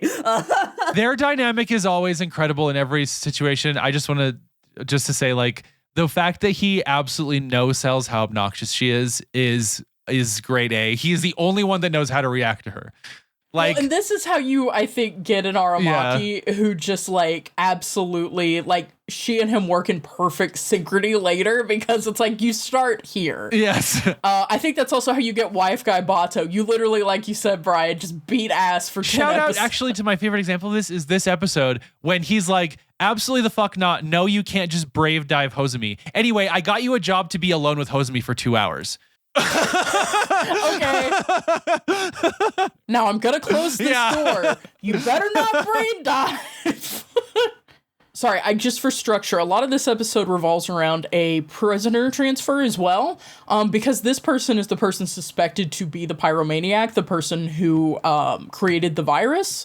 That turns out to not be true, but in the process of him being handled by these different agencies, he gets a ton of information that is needed, apparently to refine the virus, which, as it turns out, it's in the orb. It's an orb. The orb. It's an orb, and it's an orb-based it's an virus. orb owned by none other than Big Titty Lieutenant Colonel. Ben Kurtz. Yeah. I am normal about her, is what I would like to say about that. Anyway, Alice, what were you going to say?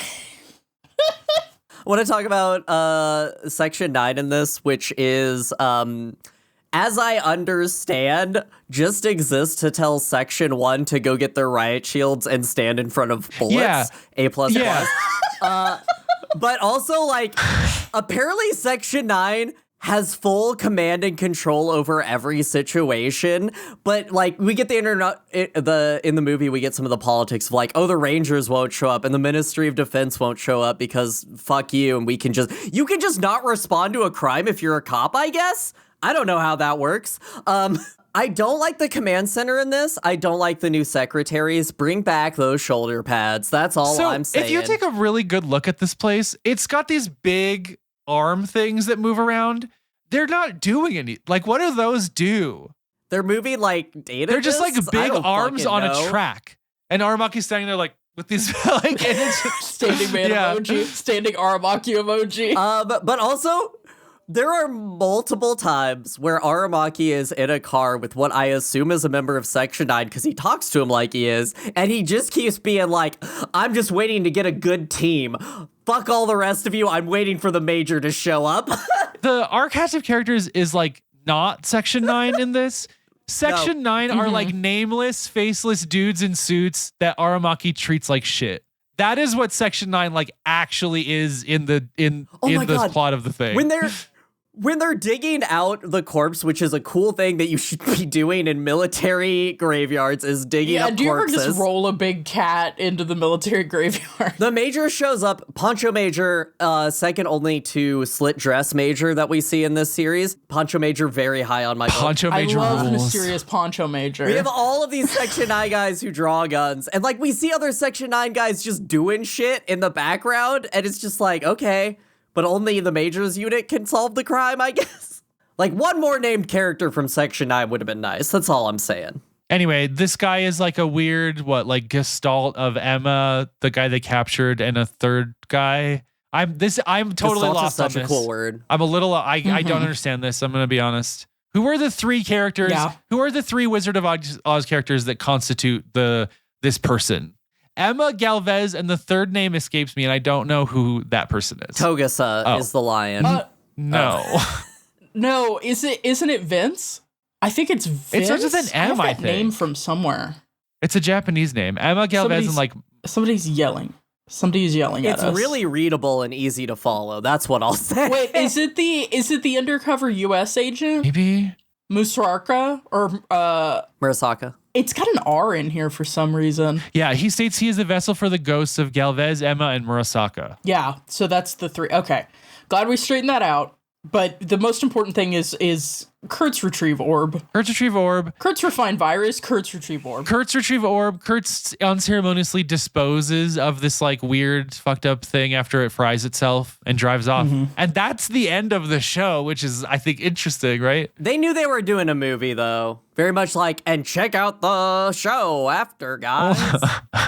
Yeah, if you want the backstory. Yeah, so I don't know how much of a gap there was in 2015 between this last episode and then when the new movie came out, but they did come out in the same year. Oh, okay. Yeah. And yeah, let's move on to the new movie. So this is actually set 2 years in the future. Are you a ghost pain, a ghost whispers, a ghost tears, or a ghost stands alone? I'm a pyrophoric cult. Damn. Okay, keep going. You said none of the above. I'm Ghost Whispers, by the way. I always be talking about some shit. Anyway, 2029, there's a bunch of ex-soldiers. They've taken a bunch of hostages. They're here to protest changes to Japan's military structure. Again, if you have watched Mech Anime, welcome back to the plot of Mech Anime. We're back, baby. We're back, baby. So the police are trying to contain the incident, but obviously they're failing until the Major and her crew roll up. They have a budget. They're newly sanctioned. They have presumably a badge and a gun, whatever. Like, they're legit now. And so they go in and do what 200 police officers couldn't to try to deal with this incident. But unfortunately, what shows up again but the fucking Firestarter virus? Goddamn. And who is launching that? It's somebody who looks exactly like the Major. Dun dun dun. Dun dun dun. So yeah, no, we have like a reverse massacre scene thing that kind of happens. And then, not that long after, the Prime Minister is blown up. They Shinzo Abe did his ass. They had a contraption and it required fingerprint scanning. Yeah, the football. Yeah, I don't think you can call it a contraption if it has that good of tech. Anyway. That's a thingamajig, right? When it graduates to a thingamajig. Yeah, it's a thingamajig or perhaps a device, capital What about D. a doohickey? Where does doohickeys rank in this? Doohickey is like a toilet plunger. Yeah. Inherent taxonomies, okay? But yeah, so after the Prime Minister gets fucking launched into space, the second prime ministerial astronaut after that guy in Spain that the anarchists blew to the sky, Motoko is... Sorry, that was a wild sentence. I just think about him a lot. There's just a photo of just his car, which of course looks like a Ghost in the Shell Innocence car, just in midair. Anyway, so Motoko's investigating the Shinzo Abeing of the Prime Minister, and there's a whole bunch of shady fucking business going on. And what this boils down to is corporate capture of the state. There's a major issue where people who have basically deprecated software or hardware for their fully cyberized body, the state is trying to slow down the corporate capture of that, but in the process is doing irretrievable harm to these people. And you're kind of in a damned if you do, damned if you don't situation. And similar to what we talked about in the Heavenly Tyrant episode, like whoever, the core issue here for who gets to retain power in this situation is who gets the guns, who gets the military, and who can like actually enforce their bid on like the levers of power. And so like that's the big thing is like Kurt's representing the side of the military that wants to sell out and go corporate. And again, Kusanagi kind of being unclear on like where she stands on that, but she does know she wants to shoot people in the head and kick people and stab people. So we'll see who's left at the end of this. It's good to know what brings you joy. Yeah. God forbid women have hobbies. But yeah, no, what this boils down to actually is Kurtz has pulled a Skilla and has been operating a bunch of different bodies. So she appeared to have been, I think she was also blown up with the Prime Minister, or at least that's what it seemed like. No, she actually, I didn't. Yes, it is, because we get the cyber morgue, which is a morgue, but with blue lights We get everywhere. The lesbian, this is also crazy, since we get the lesbian cyber morgue unceremonious burned corpse scene. I love anime. Look, up until this point, I was shipping the two of them. I was like, the Major and Kurt's fucked. They like, have unbelievable X but energy. There's no way. There's no way. They absolutely got too messy with it in their interpersonal work relationship. But yeah, so Kurtz is running this, and it's part of her kind of liberation scheme. She wants to release everyone who is trapped in a kind of purgatory with their deprecated hardware or software by uploading them to the net. Kurtz is kind of positing what will become kind of the denouement of the Major in a lot of different Ghost in the Shell media, which is this release onto the net. But in this case, it's bad. It's bad this time. It's not good.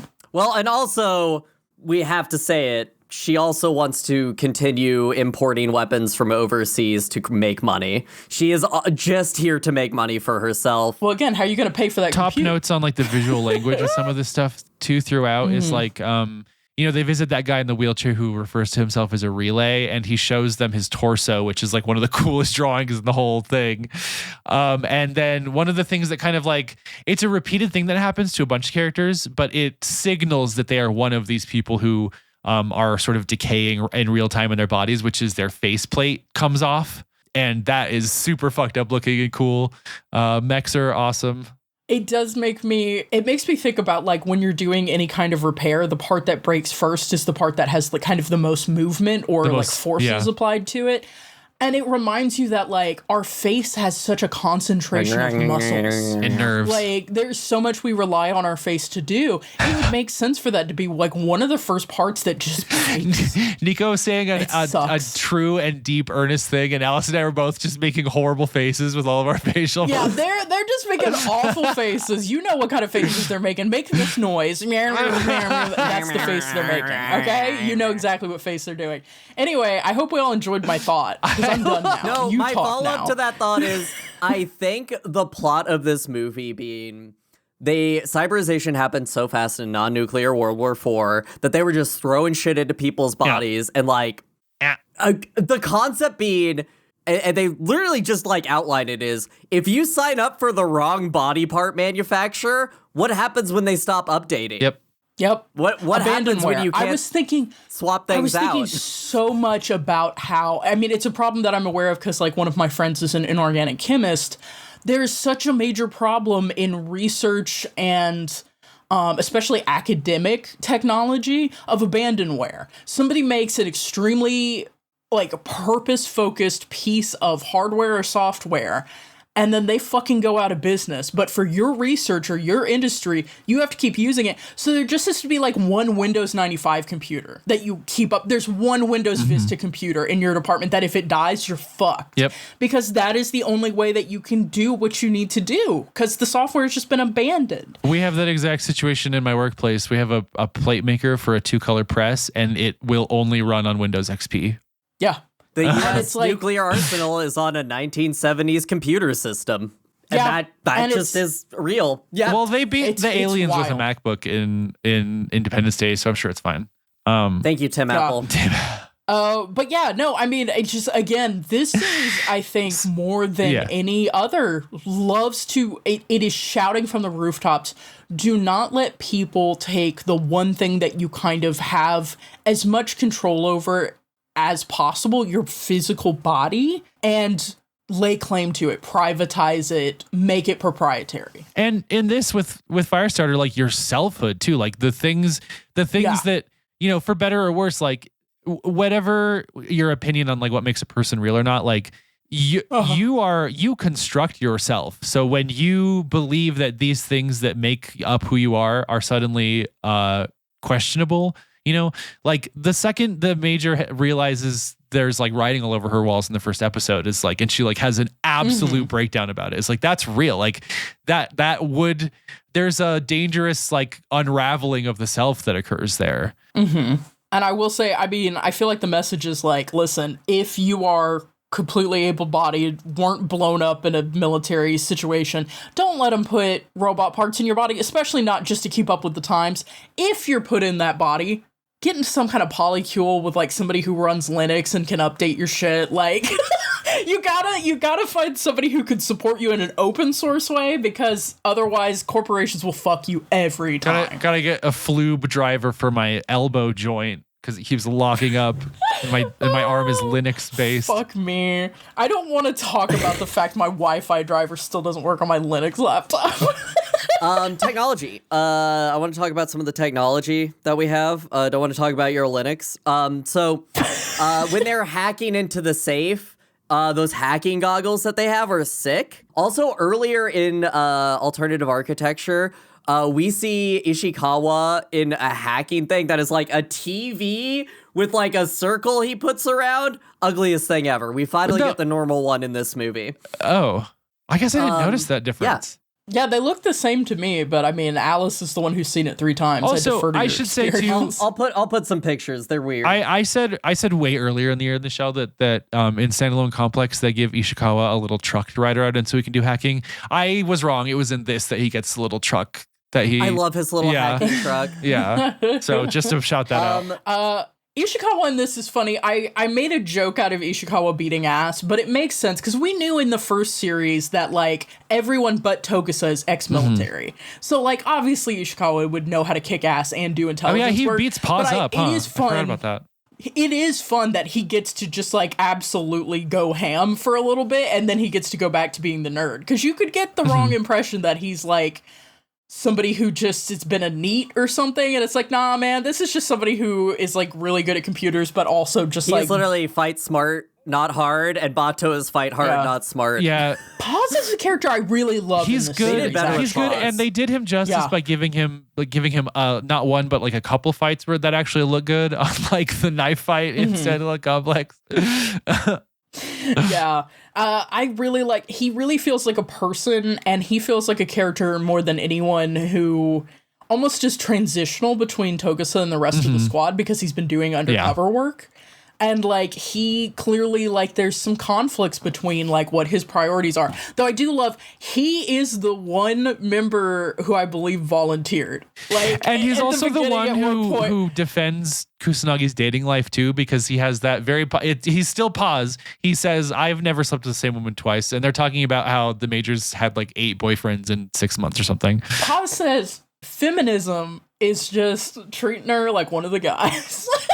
I think it's fine to use people disposably. Other cool technology things, cyberization standards. They talk about that a lot, which is really cool. Yeah. I like the idea of a standardization. When they are so we don't see it in the series, but in this movie, Tokusa joins them in the Major's lobby. Tokusa is the only one who is moving his mouth when they're talking in the digital lobby. I didn't notice that. Everybody else has their mouth closed, and he's talking, but it has the coming through the head sound. But he's the only one who does that, which I really like. That's really interesting. That's also a thing, Brian and Murderbot. The constructs talk to each other without sub-vocalizing, but humans have to sub-vocalize even when they're speaking digitally. I love those kind of details. It's good. The giant building block building, just shout out to that as a mech. Speaking of buildings, Alice, I'm not sure if you had this on your list, the straight up technobabble fantasy magic of rewinding the explosion. Oh my god, okay, so Borma's like, I stood in here and I stared long enough and my special red eyes, so Bato has green eyes which are for beating people up, and yes? Oh, I was just going to say, this is ridiculous, but also I love that it's a nod to Boma being a demolitions expert. Yep. Yeah. Boma, like, it's cool because it starts with the explosion, which is all just blocks to represent it, and slowly he refines the data down, and it's literally like, what do they call that in Cyberpunk 2077, where you go through the memory? Brain dance. It's like a brain dance. It's so cool. Yeah. Why were they looking at their hands like this? Yeah, that's one of the details I love. Because, well, Tokusa makes the point that it's like, listen, even with cybernetic bodies, if someone burns alive, they tend to curl up in that boxer's pose. But these people were just like flash killed in this pose where they're clearly like looking at their hands. It's such a cool little detail. The last one I want to talk about is ghost keys, which are a horrifying concept to me. So a ghost key is basically a backdoor into your ghost to give somebody complete control over your cyberized body, which for a full cyborg is horrifying. Yeah, but the most important use for it is if you're antagonizing your coworker, she can make you punch yourself in the face. Like, that's the most important common use of it. So they all talk about how she casually uses it, and she, like, when Bato is dunking on her, makes him punch himself. When Saito is about to shoot somebody, she stops him. I think it's really interesting because, like, she is so worried that Aramaki has her ghost key and would use it against her. That's why she doesn't want to join, is she's like, I don't want you to use my ghost key. And like, her old colonel had her ghost key, and he's dead, and he never gave it to Aramaki, which means she is essentially a free and clear person. Nobody could nobody knows her ghost infiltration key, and her freedom there is beautiful. And then lastly, I want to put my last note on this is, it is imperative that we hear every sound of leather with these outfits. I want to hear Bato's ass squeaking. I do love how everyone's equally slutty in the absolute vacuum packed outfits. Ishikawa, once again, I sent you my number like 4 times and you left me on red. I need to know if you're free. Me and Brian just staring at our phone. Brian's waiting on Ishikawa. I'm waiting on Kurtz. I'm hanging out at the pachinko parlor in case you show up. I'm hanging out at the war crime, I guess. Please show up. Please pull through. Hey guys, you want to go to the third world together? You know what? Let's go to the third world together. And this definitely... But like a cool version, right? That's on the net. I think this is an interesting opportunity to talk about the original origins of the third world. That phrase, I think, in common parlance has just come to refer to any developing nation or like nation that isn't as industrialized. Initially, that was the United States was the first world, Russia or the Soviet Union was the second world, everybody else was the third world. That's kind of when that phrase came into popularity. But because like the West and the East in that way, everyone who was excluded from those spheres, because like I say the United States, but like anti-communists, so like European anti-communists and everything, first world, second world, everybody else was third world, and then it's taken on the connotation because those countries have remained kind of way less industrialized almost than like anything else. The existence of a border implies the violence of its maintenance or something. Would you say we're standing on the border? Exactly, and I was so fascinated with why they called that borders. But so there's an interesting refiguring in this where they're like, no, the third world is the net now. Because I think that what it's implying is that like there's a flesh world, there's a cyberized world, and then there's like a bodiless world. Meat world. Yeah. It's really interesting to see that kind of reconfigured in that way. It's not that it's not that the net sucks the way that we think of third world countries now as sucking, but like it's a completely different thing. Yeah. Okay, so I do want to talk about one thing that I do kind of brush up against that I don't like about what they say about the Major in this, which is she was born without a body. That's a weird. Well, that's an implication. They bring that up, I think, in direct opposition to what Akira was trying to tell her, which is like just because your body is a made thing doesn't mean it's not real. It's not your body. It's not. It is you. You should never treat it like a thing. You know, I think your parents died in a poison explosion, and your parents died in the same accident that created Daredevil. So the ship assault it owns mechs of all time, mech fights of all time. I love this. And again, Cornelius for some reason was just like, okay, right, this is the time I'm going to bring it. The when they first do that first raid and the music sting of like her when she's like swinging through the air and she's like demanding domination over the cyberspace or whatever, that music cue goes incredibly hard. There's like absolutely nothing else like it in the rest of the show. Put his whole cornussy into it. I just wanted to see Brian's face. I was sitting here waiting to say that because I wanted to see Brian just go, oh. It's okay. It's what I deserve. It's what I deserve. Yeah, I just like this fight, but there's 2 fights that are good in this. There's the ship assault, and we have some narrative, who gives a shit. We're assaulting Haramata Industries, which the 501st has now gone private military corporation and works for them because that's the end game of capitalism. Capture. Yeah.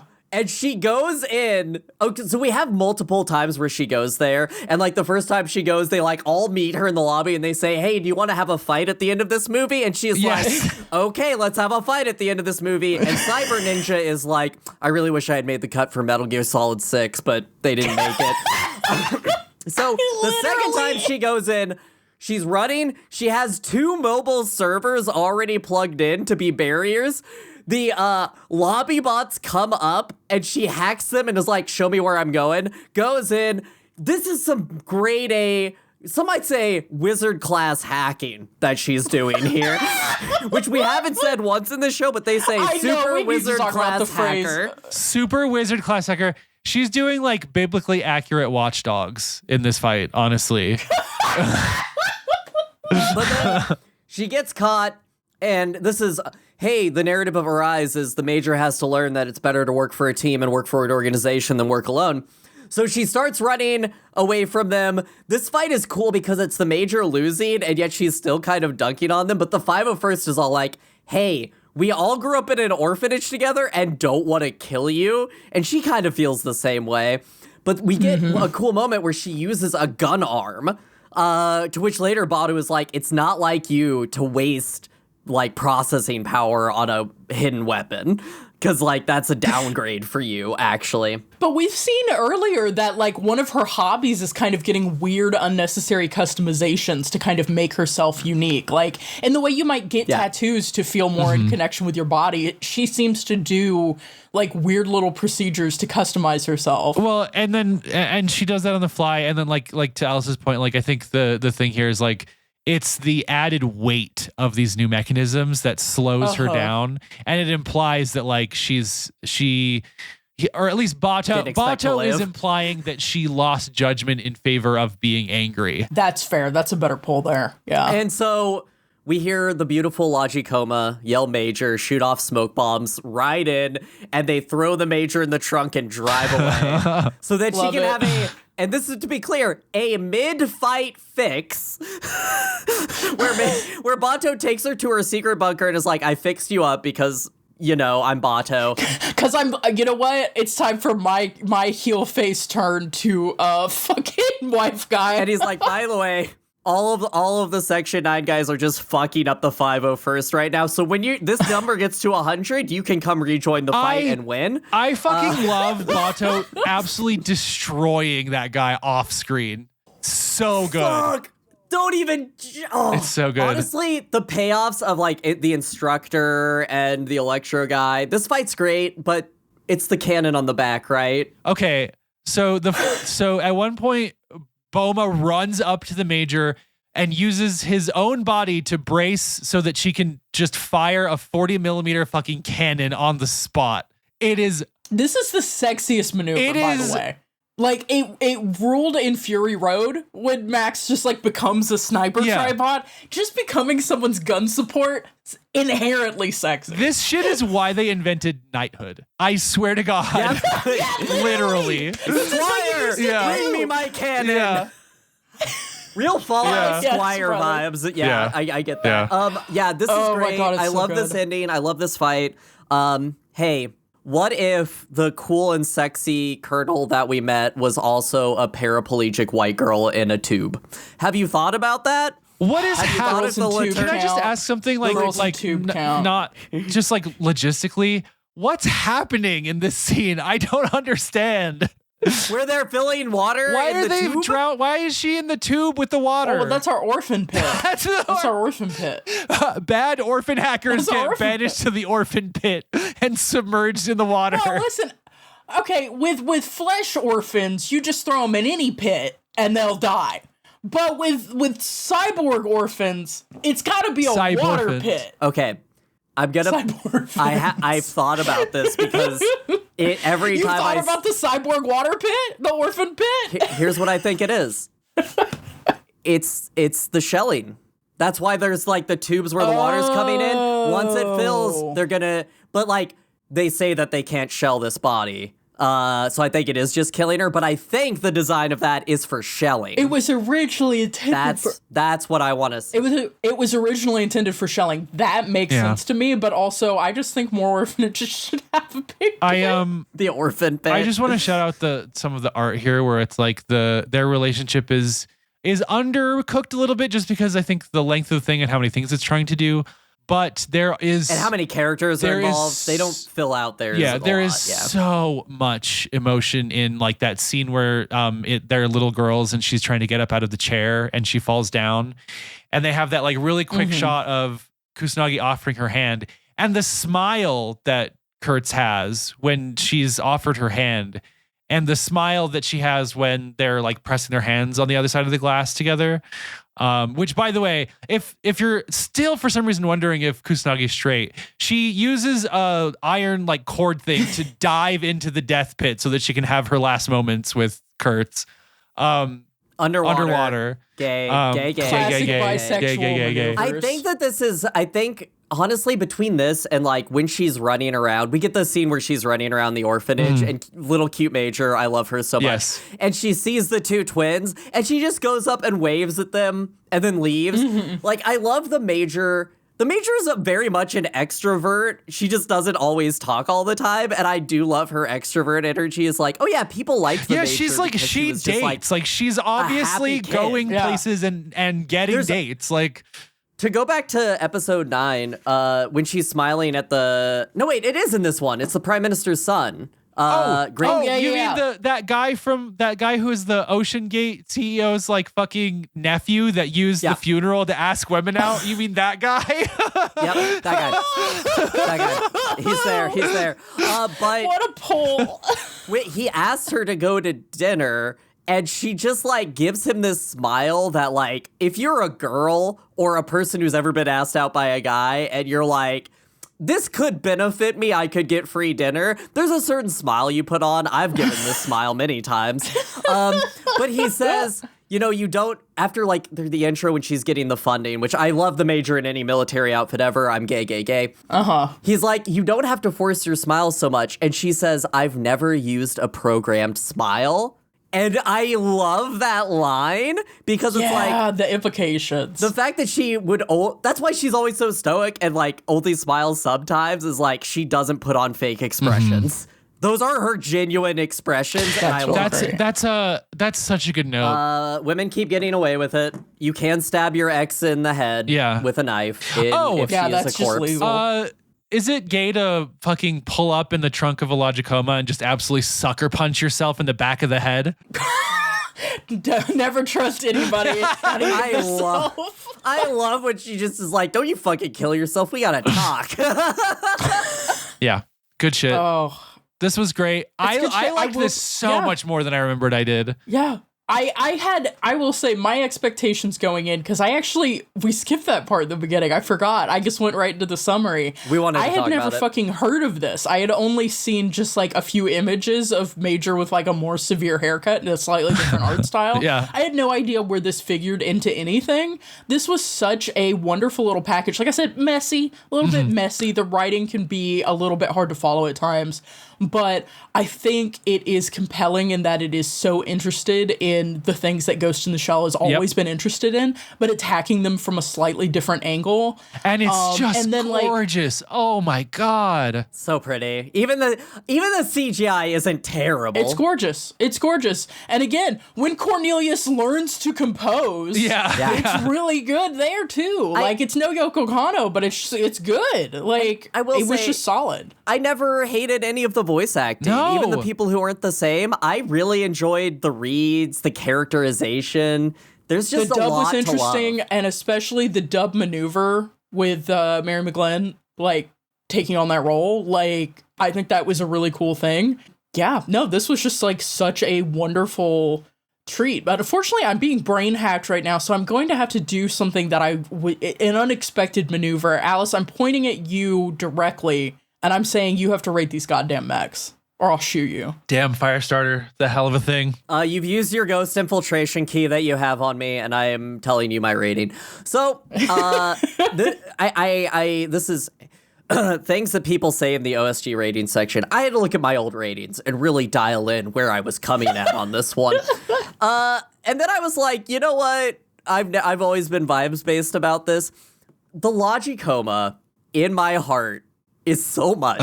The body hopping is mechs. But honestly, just all of the extra mechs, the mech fights in this are like mech fights of all time. Yeah. The use of like robot parts on people and just interrogating that is so good. I think the faces of the transforming mechs when they stand looks a little stupid, so it is going to lose some points there. But like the electromagnet railgun that they have is fucking baller.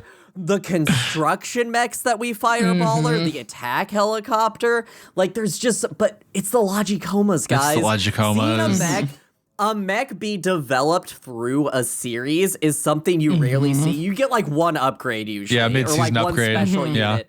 These are Or constantly you find out that it literally has a cannon called the Big O. Yeah. Later. When you're just like, hell yeah, I love the Big O. But the fact that it goes from what is essentially a thing that moves boxes to...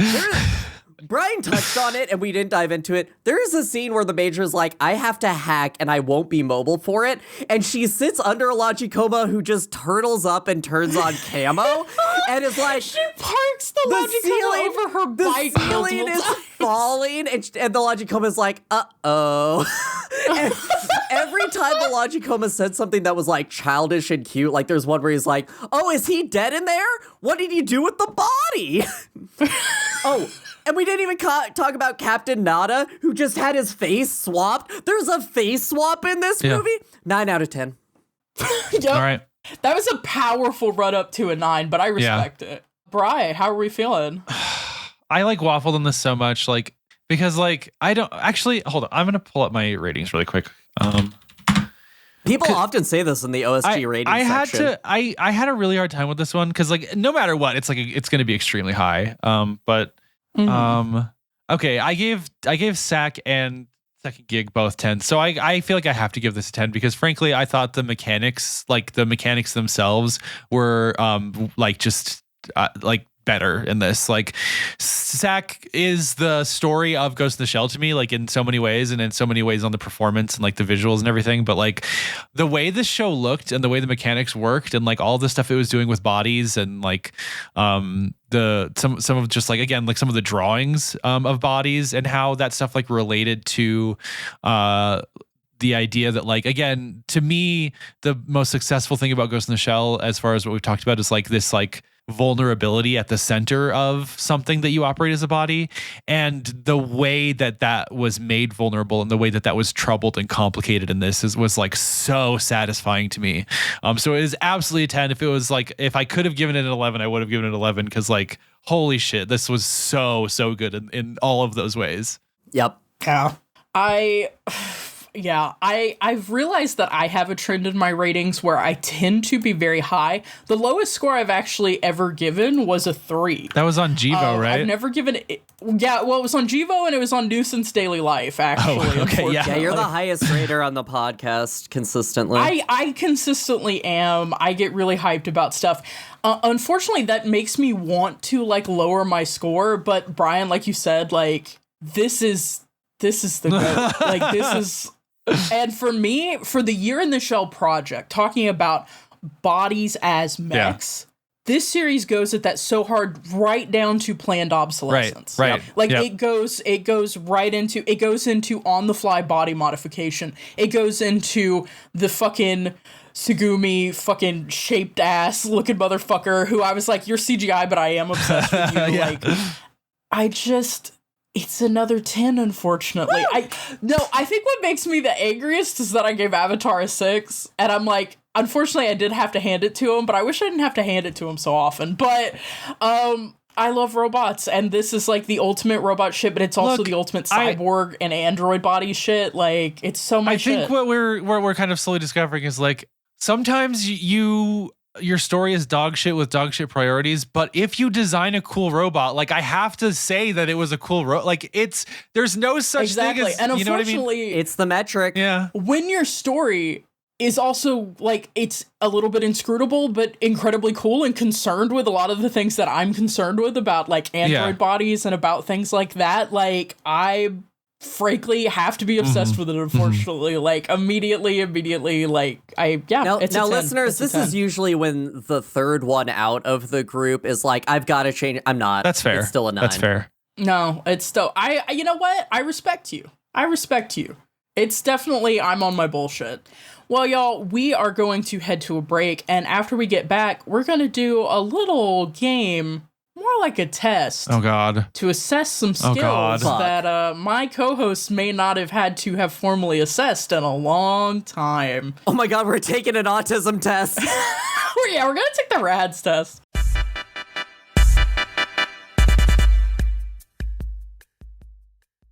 Hey guys, Alice here. Thanks for listening to On the Shoulders of Giants. We're really happy you're here, but if you know anybody who might be interested, we'd love if you share our work with them. If you are enjoying what we're doing, maybe send us a message, or what would really help us out is if you leave a review online. Really, a lot of the algorithms will push people down if they don't have reviews, so it really helps if you just go and write something on the internet. Heck, we might even read one on the podcast if it's really nice and makes our hearts go doki doki. So if you could do that, maybe do it, and thanks again for listening. Now, back to the show.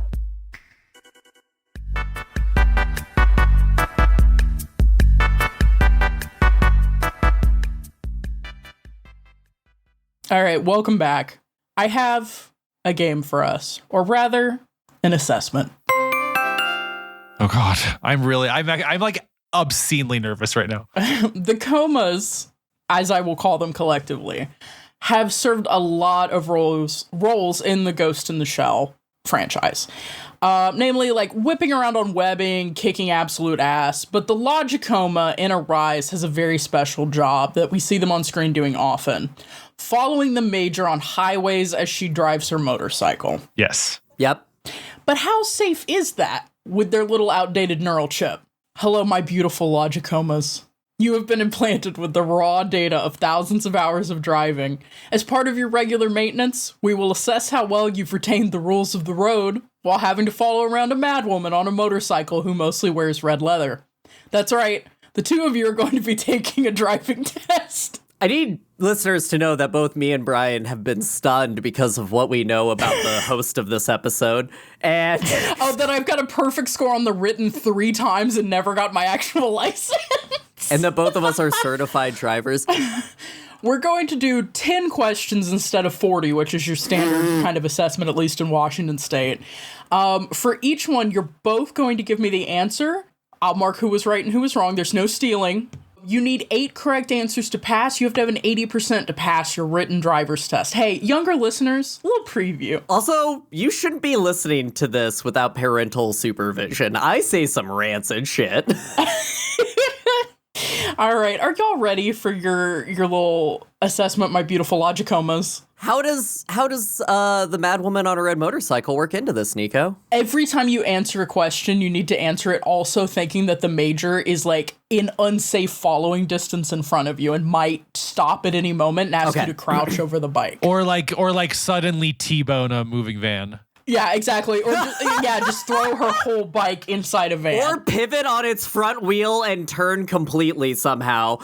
Yeah, exactly. Like you have to be ready for maneuvers. You're going to answer the questions normally, but I need you to just hold that in your mind. All right, are we ready? Yeah. Ready for maneuvers. Okay. Your blind spot is what area of the road? A is directly behind you. B is what you see in the rear view. C is what you see in your side mirror. Or D is what you cannot see without moving your head. Who I can go, Brian. It's D. Okay. Is it Brian, is that also your answer? So I just want to say that I know the words you said. I didn't know this was an actual try.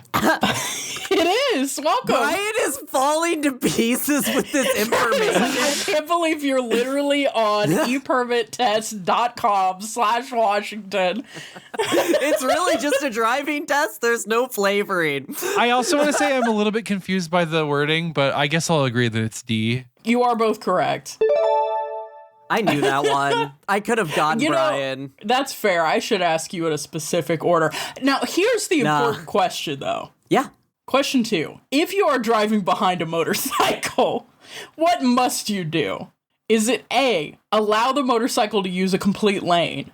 B, drive on the shoulder beside the motorcycle? Interesting. C, allow the motorcycle to use only half a lane?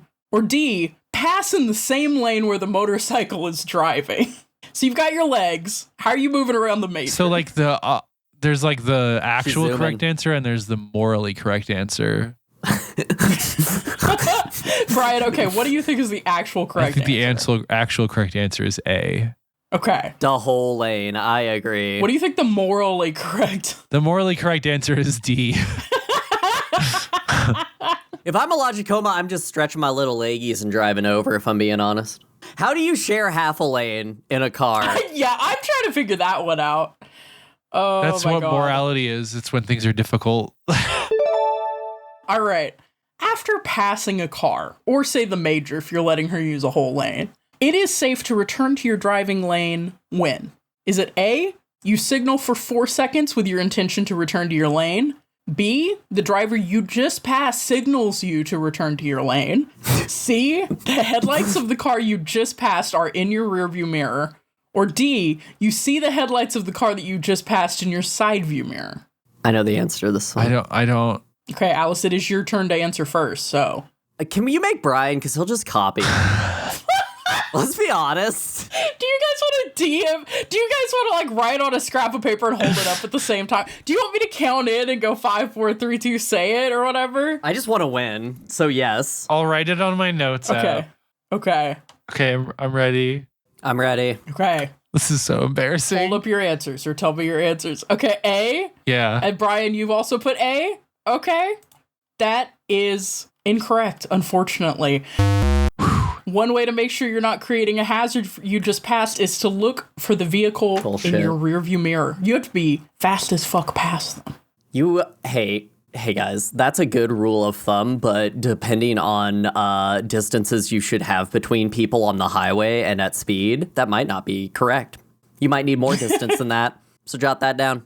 Yeah, well, unfortunately, you both suck forever, so... Okay. Next question. Brian's just struggling. Listen, y'all, I was very sleep deprived when I decided what this game was. I'm gonna really have to zhuzh it up in the edit. And then I didn't.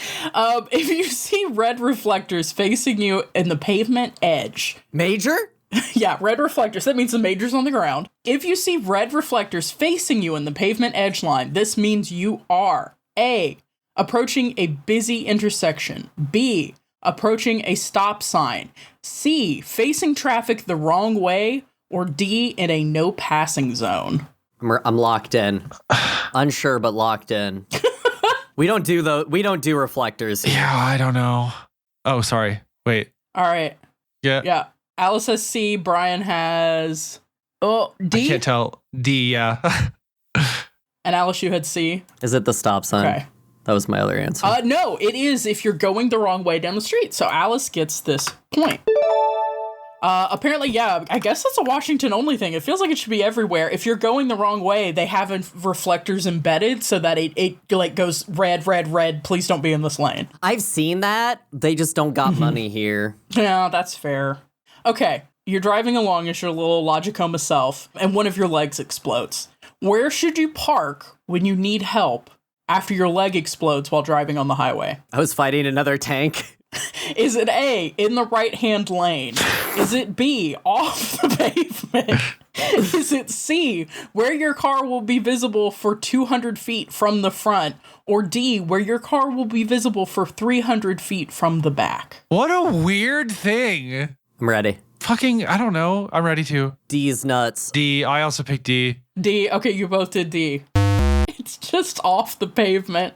They just say, you don't need to be visible. You just need to pull off the pavement. I don't get. I mean, I get it, but also if that's true, then what is the point of the obviously you don't leave it in the highway. What are we fucking doing? Well, there's pavements on the side. Yeah. Okay. I like the right lane. I'm going to do that next time. This game is really stupid unless you're doing what I'm doing, which is imagining these arguments happening in the Tachikoma voice. No, this is stupid. You should be able to just do this. Oh no, Major, my leg's blown up. I better pull off the pavement. I love that.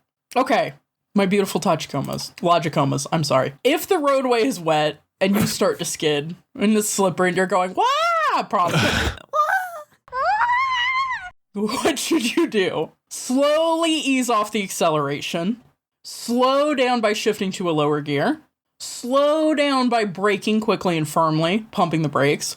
Or D, slow down by shifting into neutral. I'm ready. Okay. Yeah, I'm thinking A. So I'm thinking B, but I also just want to point out that you can and should probably do at least 3 of these things simultaneously in this situation. I don't understand why these are different answers. Correctly counteract a hydroplane. Yeah. Okay. It was listed as A. Oh, what did I put? It's just stopping acceleration. But I understand where you're coming from because you should kind of do all of these. Because you can glide to a stop unless, like, you need to know what to do when you need to stop faster in that situation. Shifting to a lower gear is wild. Let me just hit the clutch. Okay.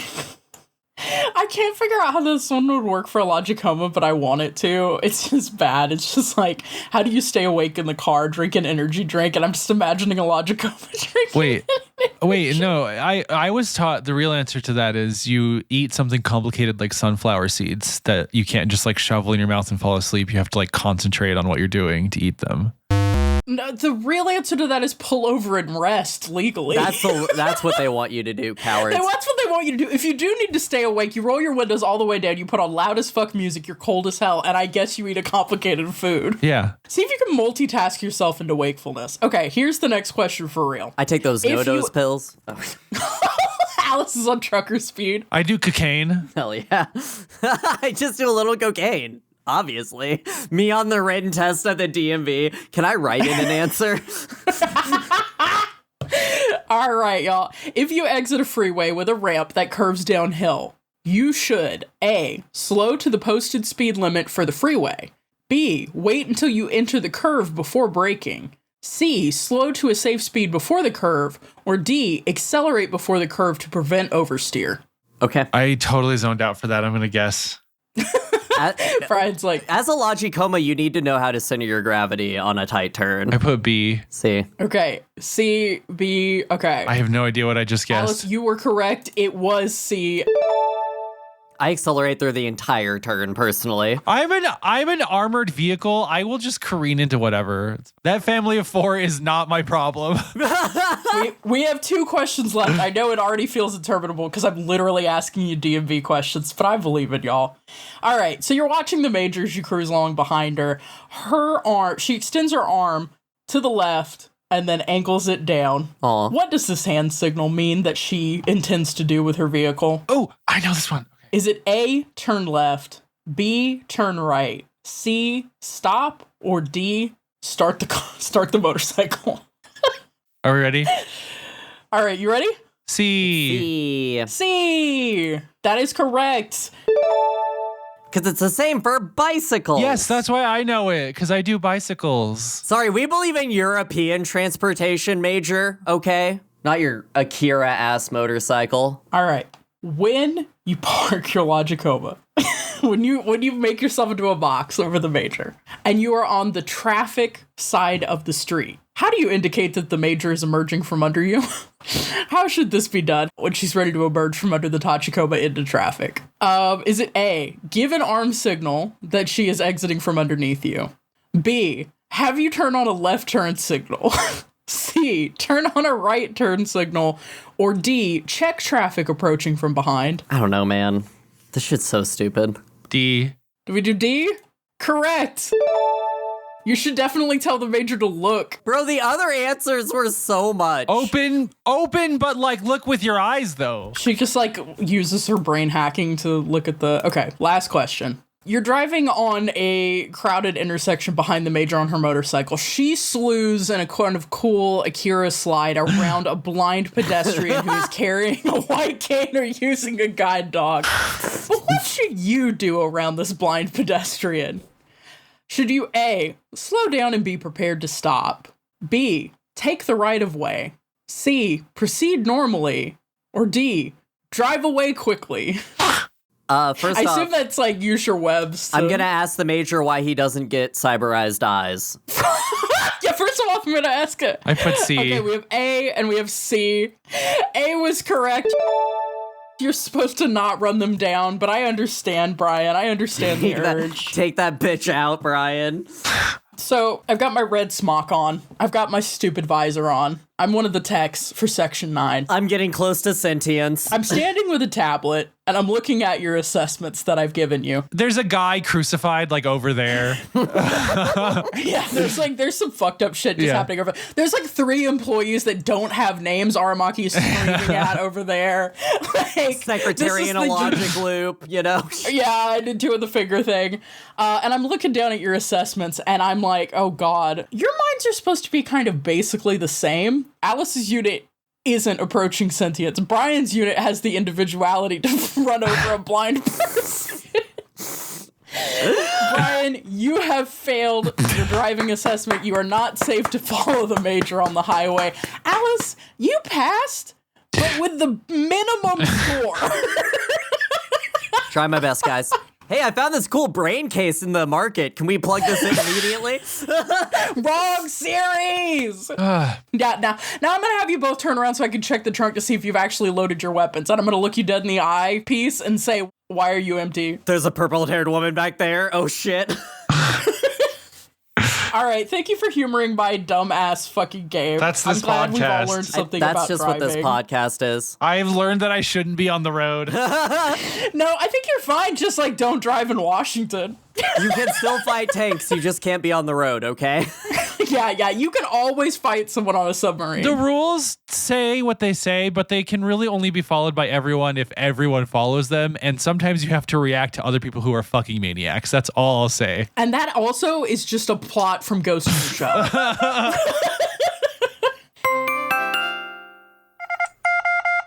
All right, everyone, I've invited you to my lobby. It's styled exactly like my room.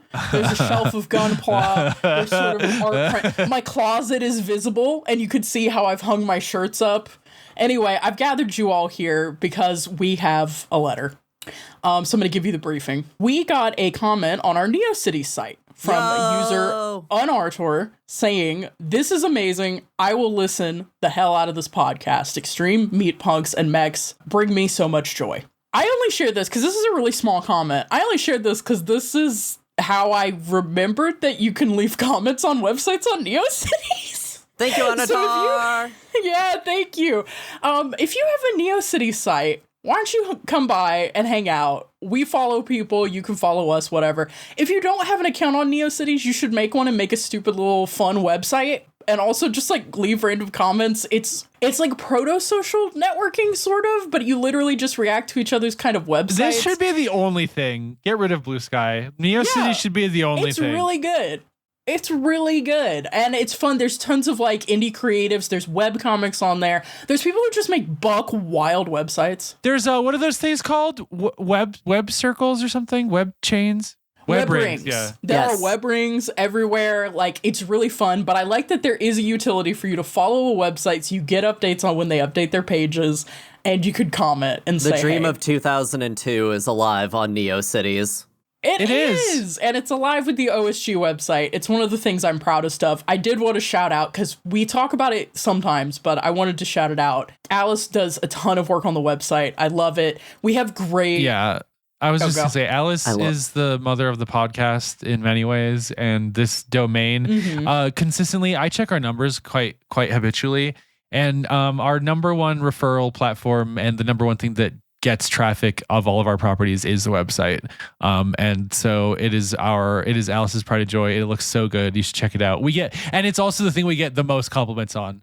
Like, Yeah, it's buck wild. Yeah. I love it. It's whatever.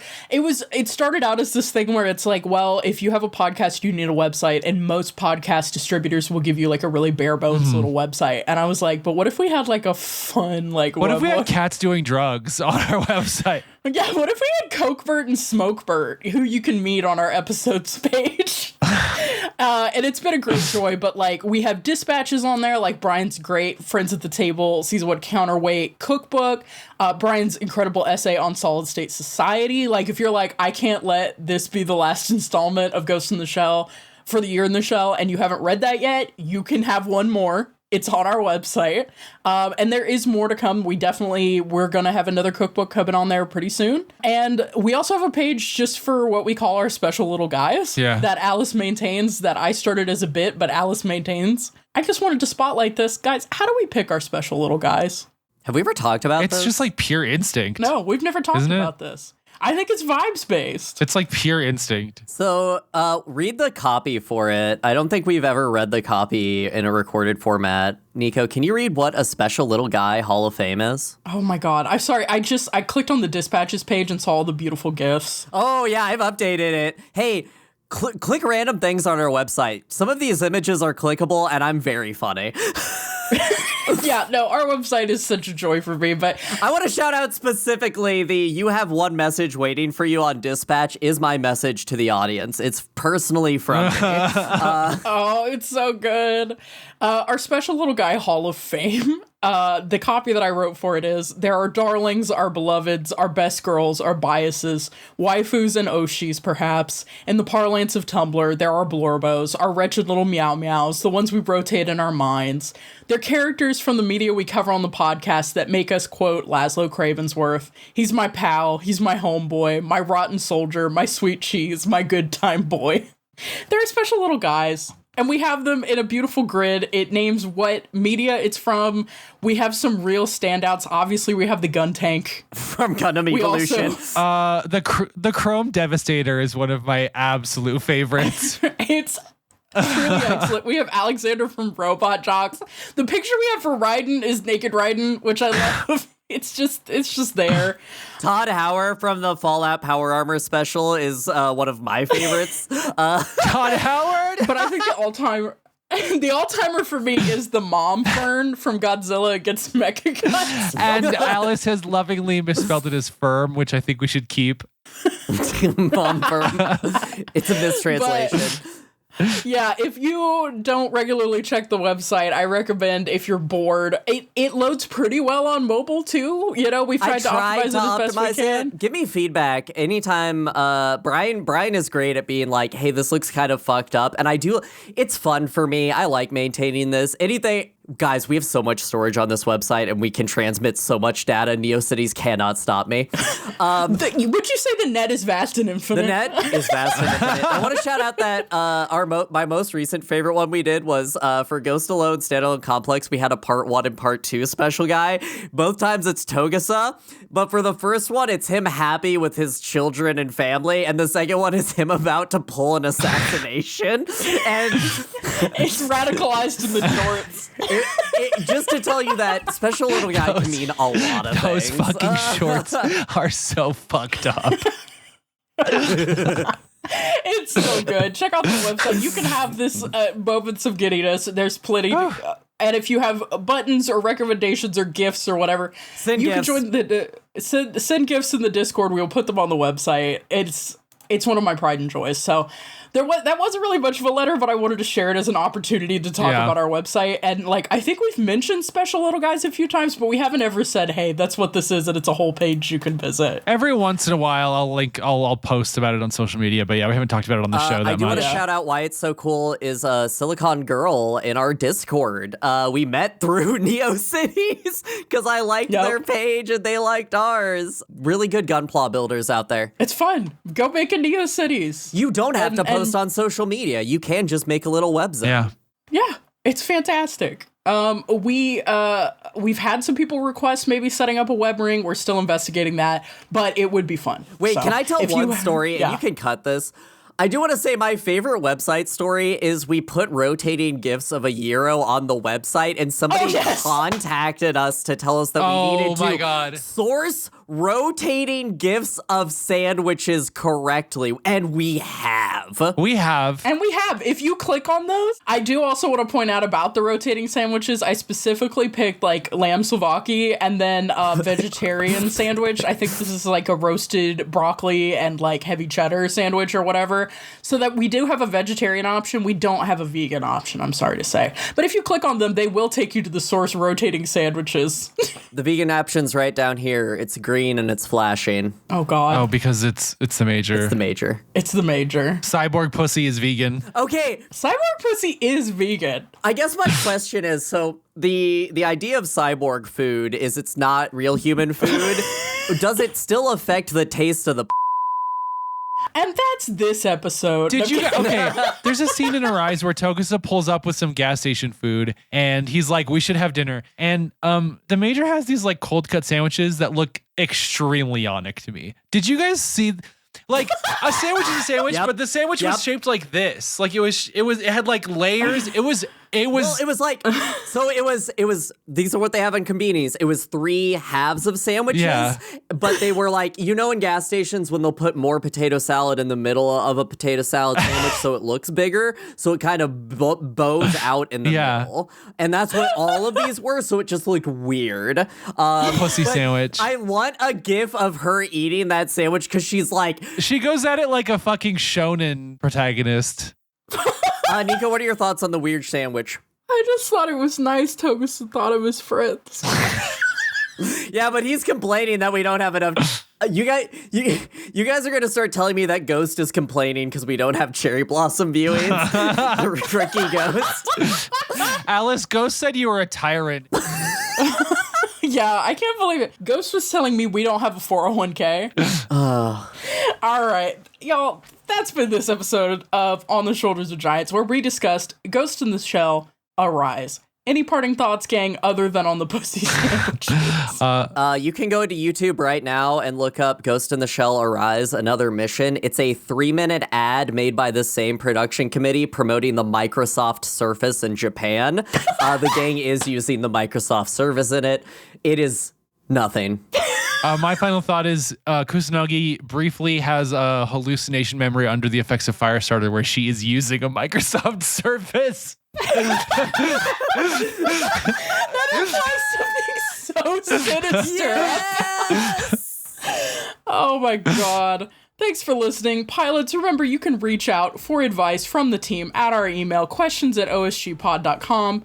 You can also just, I guess, comment on our website. If you need help, though, like, we don't check that all the time, so just be careful. Okay, Alice will have you. And non-pilots can send general questions or feedback to the same address. You can also catch up with us on social media. Our links are in the description for updates and more. There you will also find a link to our show Discord. Come hang out. Maybe send us some, 22 by 82 pixels or whatever little stamps put on our website. 21 by 88. Thank you. Make sure to check back in 2 weeks when we'll be discussing Friends at the Table, Twilight Mirage. Until then, goodbye. I love you.